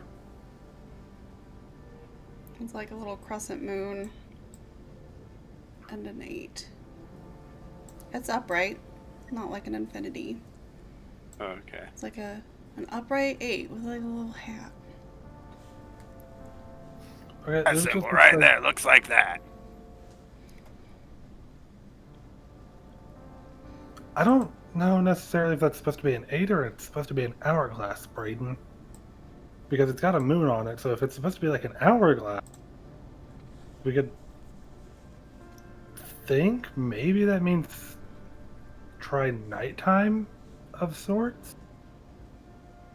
I think And you're you onto said- something. and It so would you be an said that- hourglass, huh? You said that they were slightly different than the one that Rook has on his arm. What's Yeah, different the about one- this than what he has? Rooks doesn't have the little moon symbol. Okay. To be fair, the one on Brooke's arm was much harder to see. And it's more faint. I wonder I mean, if he's turning into one of them. He's not If one that's yet. the case, and because you said it's on this black on the scars from the plant from where the vine grabbed. Yeah, And when we were encountering that plant, I was helping him try to get that vine off of him. Clearly cut him up. So it's like I saw him bleeding from those cuts. So as far as healing goes, not a clue. But what if that plant wasn't sent by the green, but was instead sent by the black, since it inflicted black scars on Rook? And I can assume it inflicted black scars on the other two as well. I've got another theory. The black and the green are obviously against each other, because wherever the green goes, the black likes to split and doesn't want to stay there. I think the green is hurting people, and the black, it's trying to help them and heal them, but the way it's healing them over time, it's turning them into those monsters. Or maybe it can't fully heal someone. So all those people in the plane crash that died that tried to heal, it turned them into those those zombies. Do you think those people are still in there? I don't think the people are still in there, Braden. Jen, could I roll with my specialty in mythology for occult to see if any of this or the burning sounds familiar as we're talking about it? Yeah, acumen wit with your specialty. Aptitude. Alright, can I go ahead and just spend what was that, 2 seconds for the 2 failed ones? Under you your yeah, under the normal dice, not secondary, the yeah. slash. Roll 2d6. Doesn't help. Do you want to try again? 0. I'll let you keep going until you run out of seconds. Yeah, fuck it. There you go. That's 1. I'll take a 1. All I was looking for was 1. In like world mythology, the dichotomy of like darkness and light is very classic. Green is normally associated with nature. So the fact that the green stuff is popping up where like trees are growing and like in the water and in the wind, that's a very classic representation of like green in nature. Normally, green in nature in mythology has like a double-edged sword. It can help and heal and nurture you. You need it. It's creation, but it's also sometimes a little bit destructive. You know, tornadoes, floods, hurricanes. As nature tends to be. Darkness, on the other hand, is much more subtly associated with evil and unknown, destructive forces. So if you were going to pull from the bank of knowledge that you have, green good guy, black bad guy,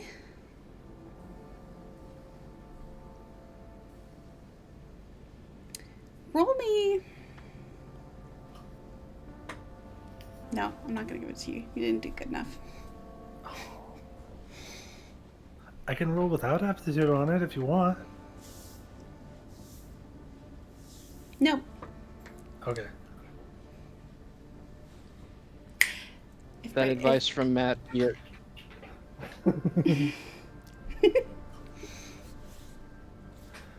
Brayden, if you would like to roll acumen wit for occult,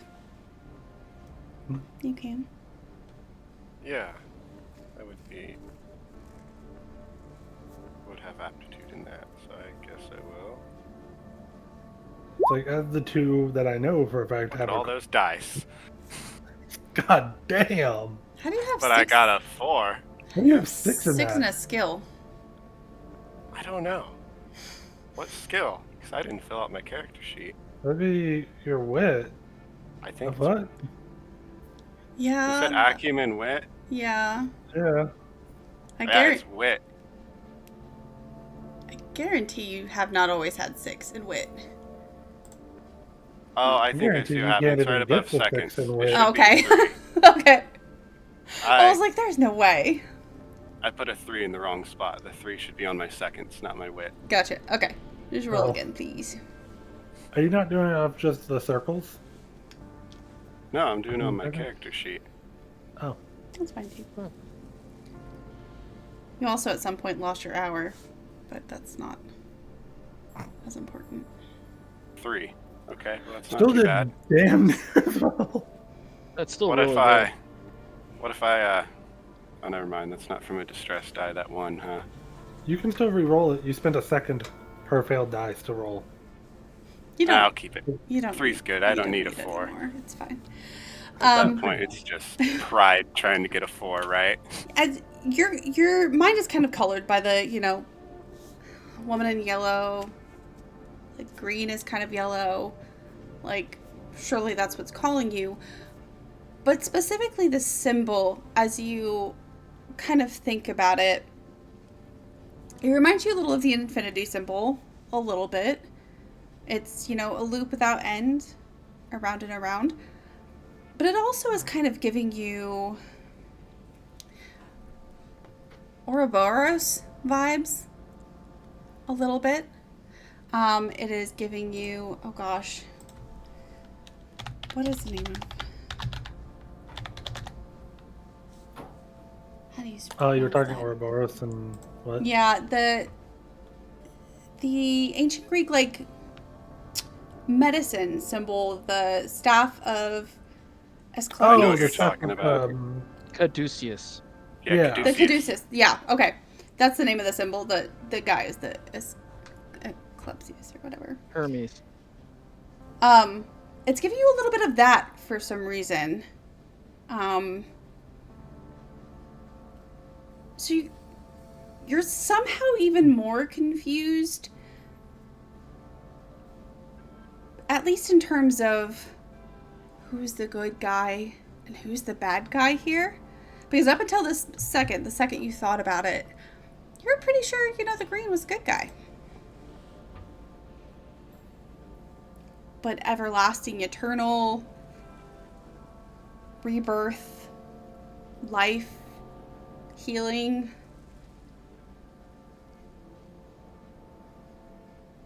It's something to think Kind of about. hard to say. Green's usually good in most mythology and occult. Usually, because it's generally associated with nature, and that's what you've been seeing here is green is popping up wherever there's trees and stuff growing. But nature isn't exactly malevolent or benevolent.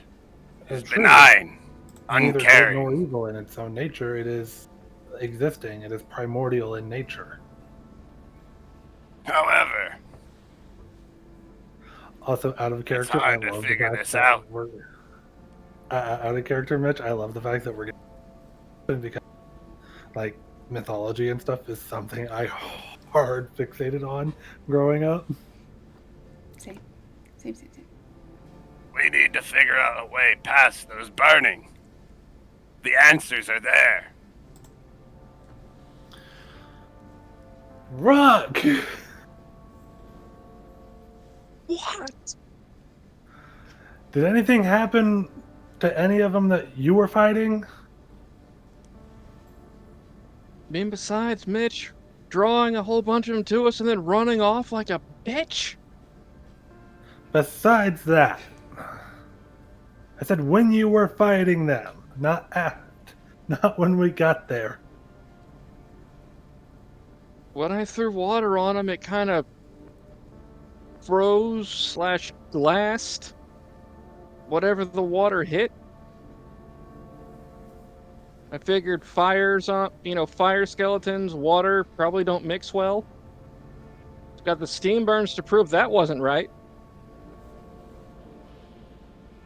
What if it wasn't wrong, though?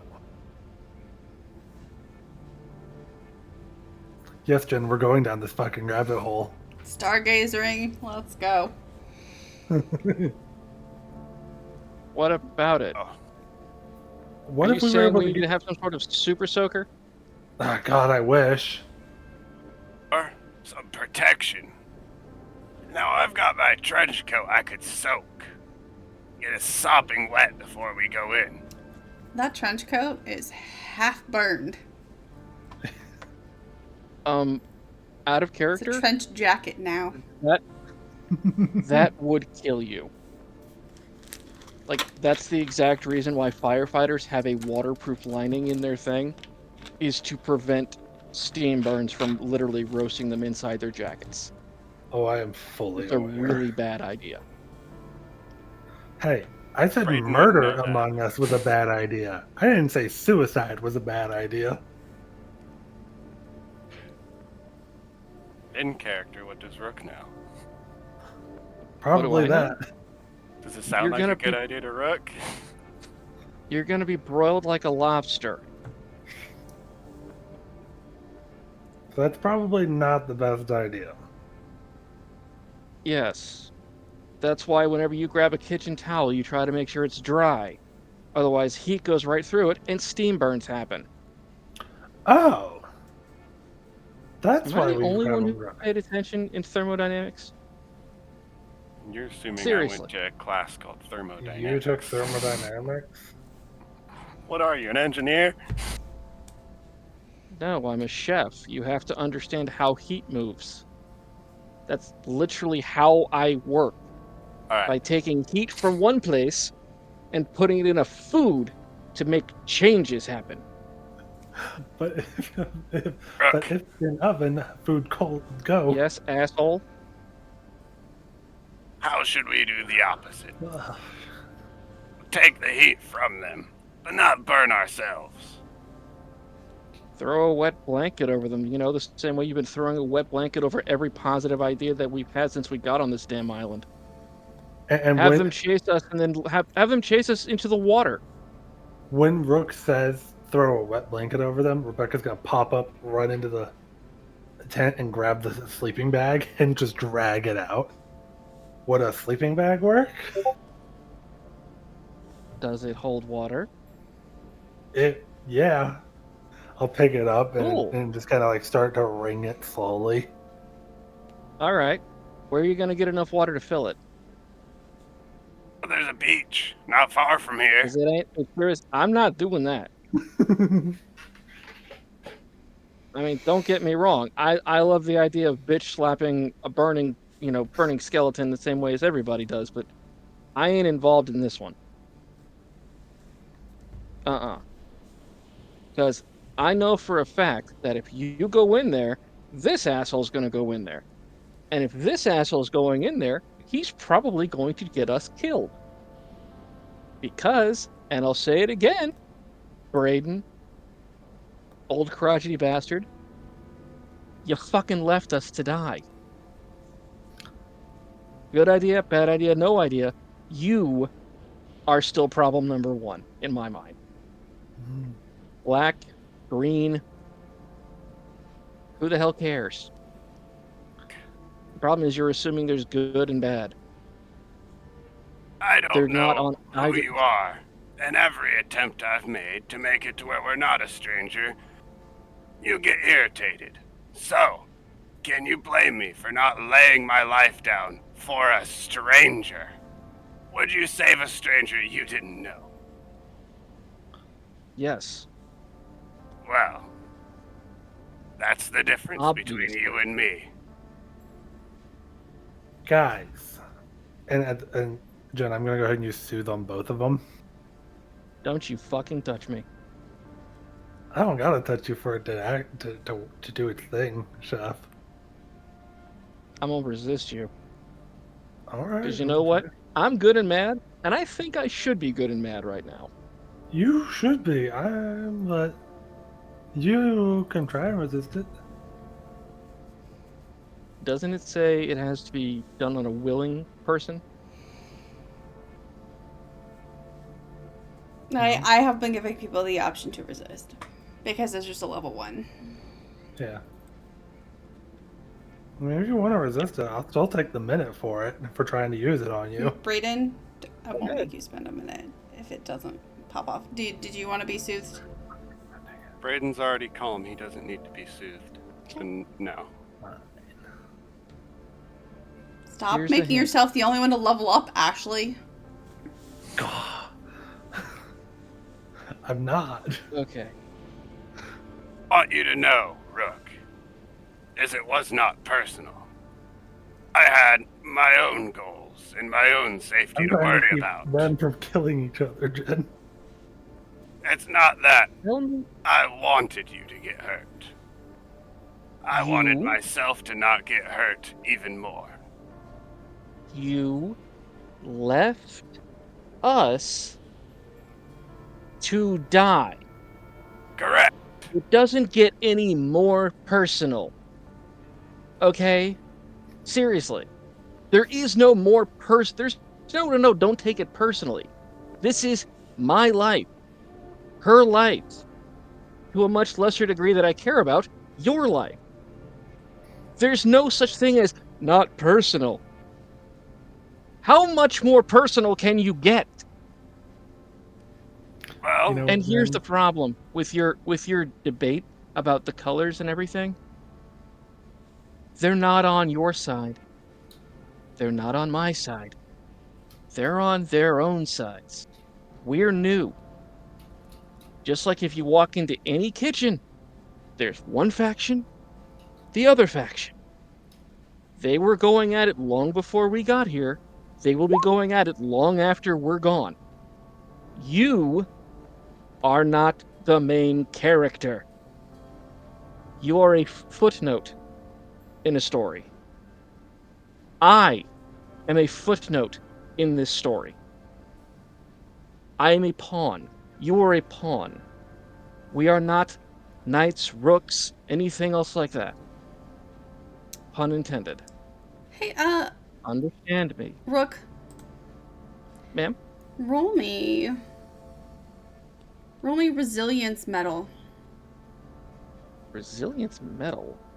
I'm assuming that's without aptitude? What aptitudes do you have again? Weaponry, create, hand-to-hand, and centering. Sure, we can do aptitude. All right. I have a specialty in centering in case that matters. What's your specialty? Literally centering, Oh, okay. keeping it together. Gotcha. Sure. I'm not sure what. Okay. What is. You said resilience and metal? Mm-hmm. I don't think I've rolled either of those today. Okay. 3. For a second, as you are arguing, there's the undertone of rage. Like, there's constantly the undertone of rage. You just want to do violence on this man. But for a second, you feel like inky tendrils of doubt and fear and existential dread try to worm their way into just the basest instinct part of your brain. But you manage to shake it off. It's like that crisis that you had outside of the plane where you thought for a second, like, none of this is real. Just the start, the whisper, the initial hint of that tried to just creep back into your mind. But you manage, with just the force of sheer will and anger, to push it back. Go me. after Rick goes on about his whole thing about main characters, You're You a know. pawn. I'm not the main character in the world's story. I'm not the main character in your story. But I'm the main character in my story, and I choose what happens. And I'm gonna walk towards the forest. In fact, I'm gonna run towards the forest.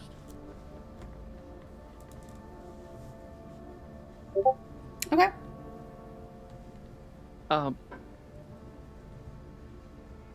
Jen, can you please roll me a d4? Evens I say it, odds I don't.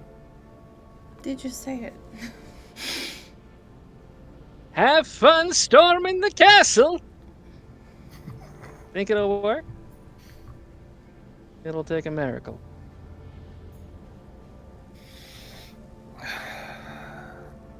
Not sorry. Which I'm direction not are you sorry going, that you Braden? said either. You just picking a direction and running. The same place that those burning were trying to keep us out of. Okay. With one hit point. Jen, out of curiosity, what time of day is it? Since we started this adventure at noon, is it near sundown? It's like late afternoon. Okay. Still so hot.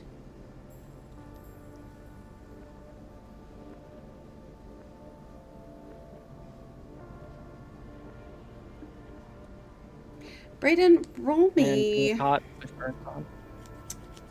Roll me, I guess, strength, endurance.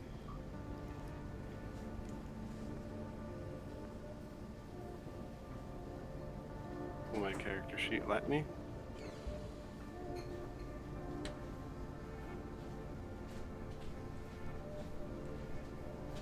Yeah, I'm fixing this there knife, we damn it. go.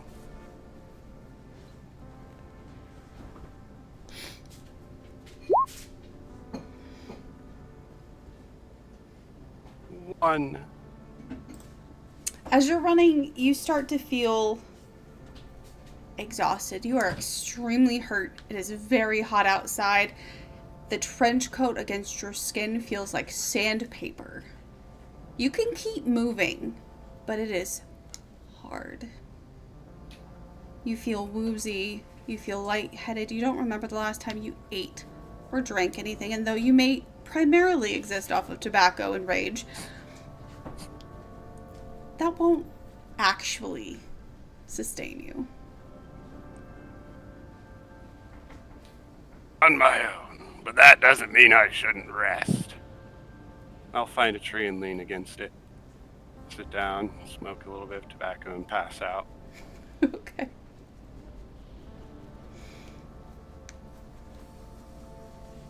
What could go wrong? Rebecca, Brooke, what are you guys doing?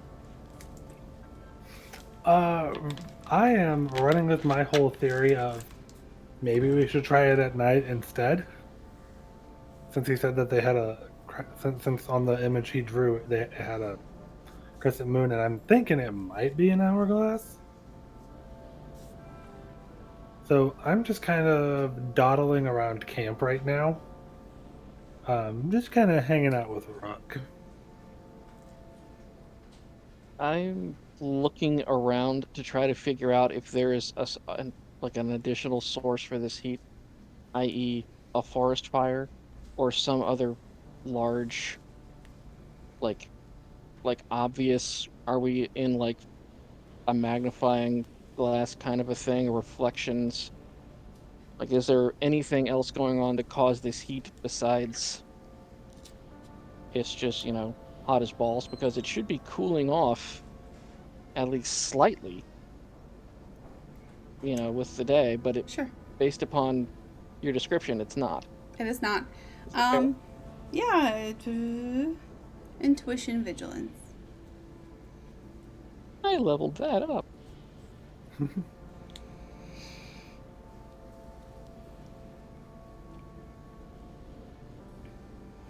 Woo! You look up and around. The tree line is pretty dense, but you could see at least the smoke rising from fires before. There's nothing like that. There's no glint of reflection of anything nearly large enough to create an area-wide heat. From what you can see, there's just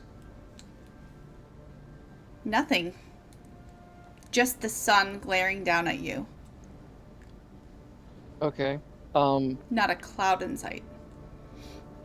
I'm gonna put my hand and sort of try to dig it maybe an inch or two into the dirt to see if that dirt is hotter or colder, i.e., are we on a heat source or not? Okay. Are we camped on a volcano or a geyser? You try to jam your fingies past the surface level of the soil, and it feels a little bit cooler. The unburned ones. It feels a little bit cooler. An inch or so under the dirt. Okay. So the dirt itself is not it's not radiating heat that I can tell.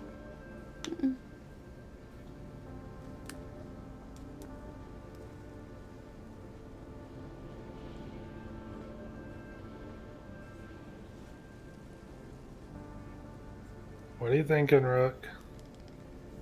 Trying to figure out why the hell it's so hot here. Because we're on an island. There's magical bullshit happening all around us. That part I understand, but for all this excess heat to happen and us not see something occurring, like, it feels like we're next to a forest fire.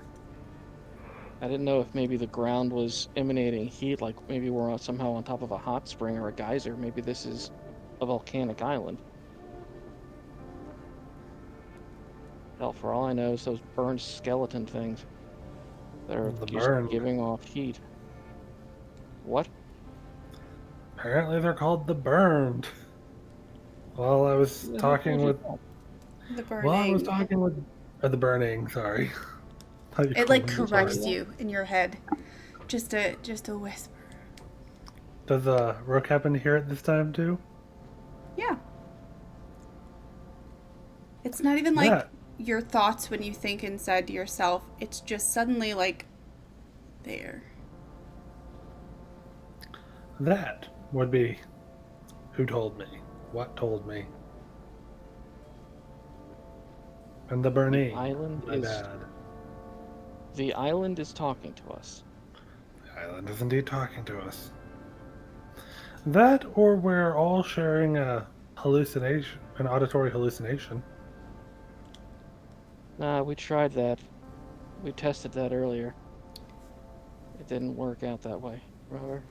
Be sure to thank I had that fight. Glandizzle really quick. Why? Thank you, Mike, Glenn. what did you do? You've killed me. As you are kind of chatting about the burning, the island, both of you suddenly have a flashback to the dream you both had. You're alone. You're staring just past the ring of golden light to the audience of bodies. You breathe in and you catch a whiff of that charred flesh, frizzled hair smell. The feeling of flames licking the back of your neck suddenly fill you with a panic that you didn't have in your dream yourself. You can't wait to say yes. You're desperate to say yes. You don't know what you're saying yes to, but yes, both at the same time, flies out of your mouths, out loud. Both of you take a minute.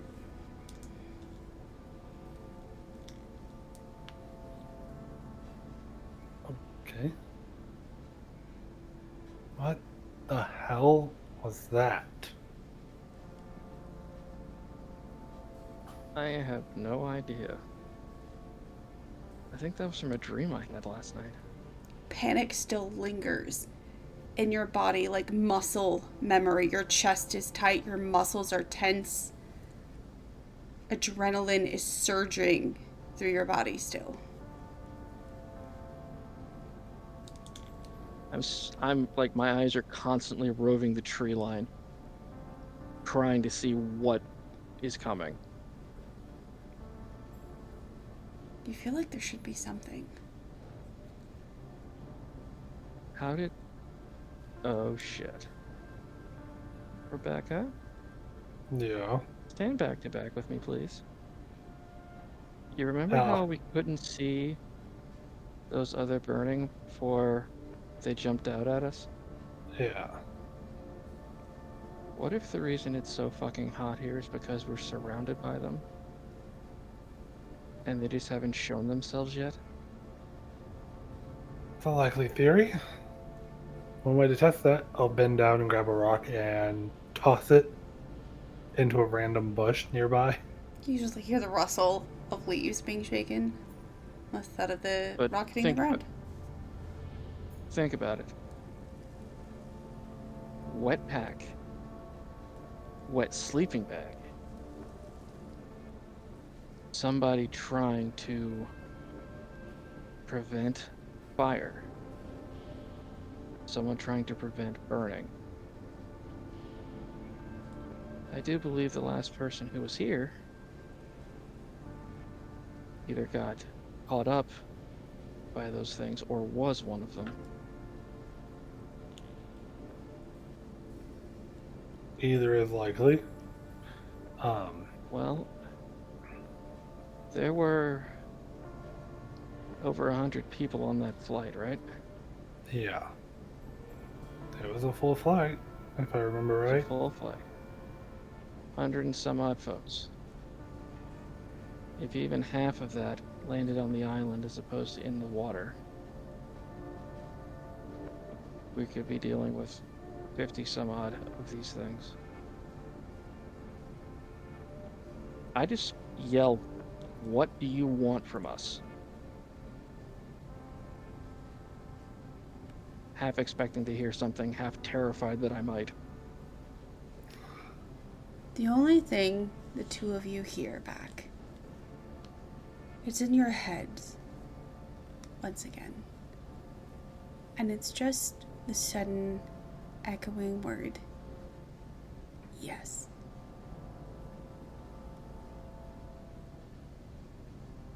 Meanwhile, Brayden in the forest, tipped over, mouth half open, fully vulnerable. As you're laying there, Ground him. you suddenly feel something grab you. It wraps around you all of a sudden like a grappling hook. Your arms pinned to your sides as you can barely understand what's happening. You're groggy, you're tired, you're in pain.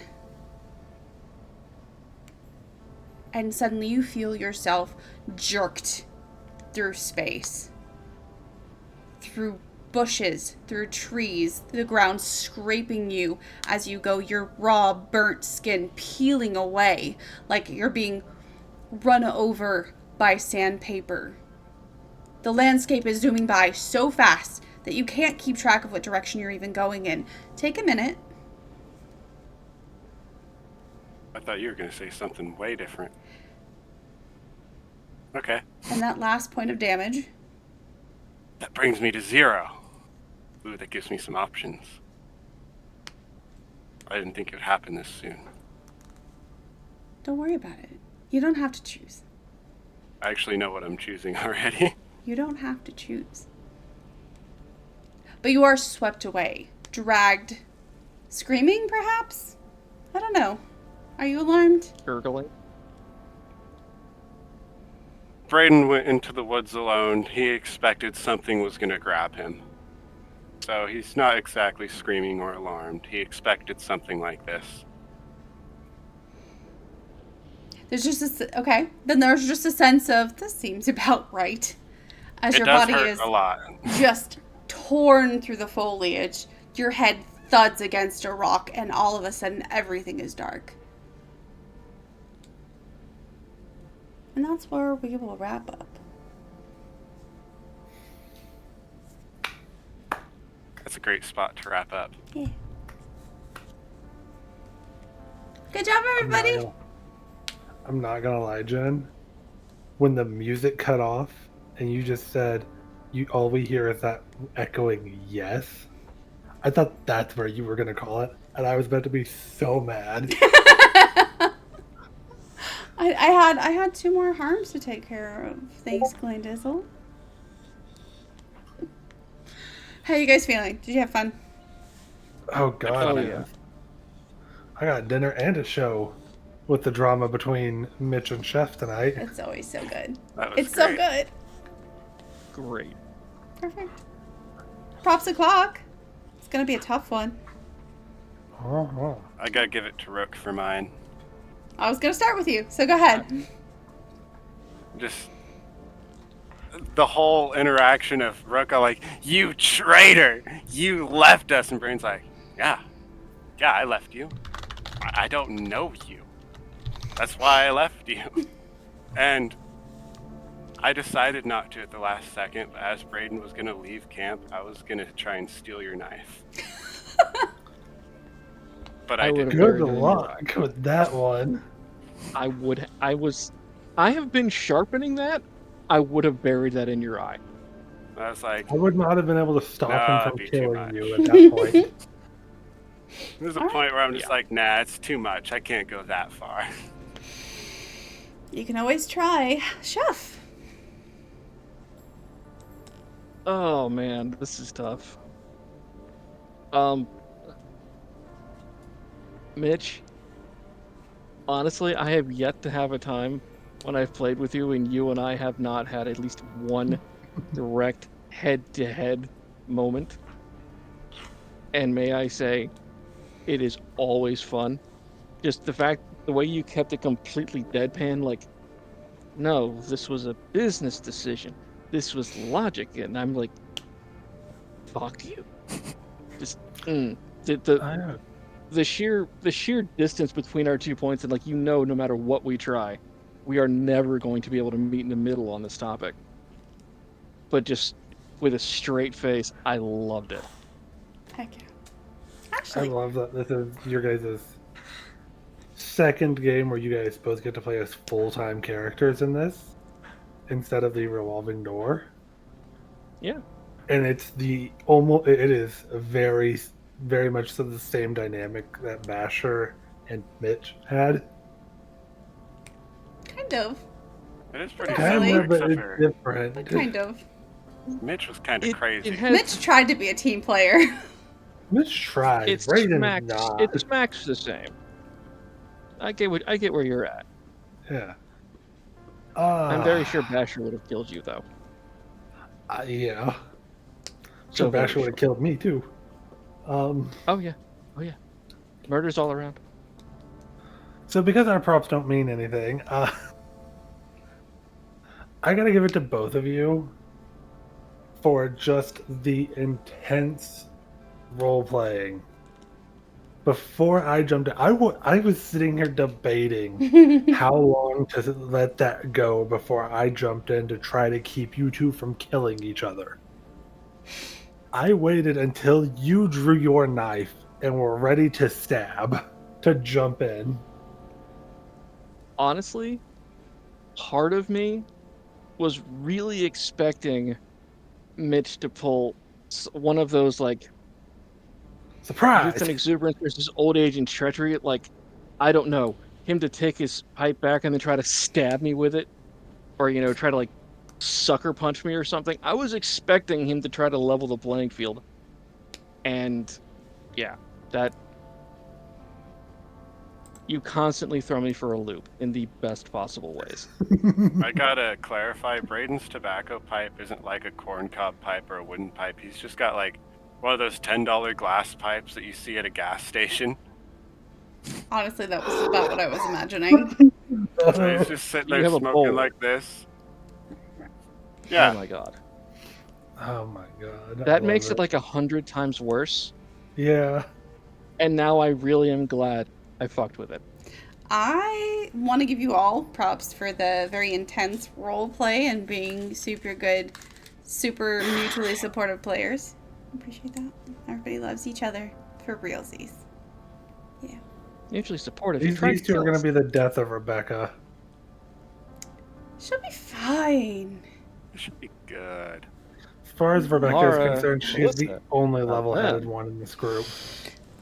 Well, thank you guys for an awesome game. Thank you everybody for watching.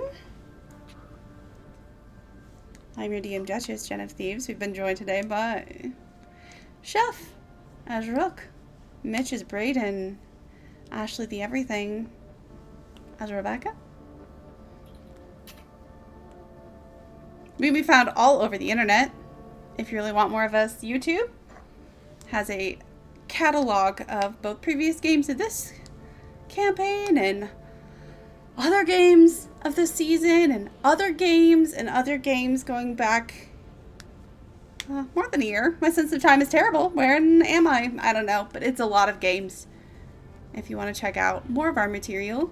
if you liked this, if you liked these super talented players, if you liked me even a little bit, if you could just throw us a like or a comment or something to please the algorithm gods. You can also hang out with us on Discord. If you're into that kind of thing, we have our very own server where we chat about games, life, hobbies, food. You can vote for the next round of games, probably coming up in the next month or so. You could also apply to be in games if you're into that kind of thing. And finally, we have a Patreon. If you really want to throw some money at us, it all goes back right to the channel for books and maps and tokens and merch and all that good stuff. And if not, if you just want to hang out with us again, we'll be back with Snare Island next Wednesday. We've got Daggerheart coming up on Friday. And then everything drops on YouTube on their respective days. Little devil ears. Thanks for hanging out with us. We hope you had a good time. And we look forward to seeing you next time. Have a good night. Just like woo Daggerheart. Woo Daggerheart! DM Dizzle! They make moose noises. Yeah, worth it. Good night, everybody.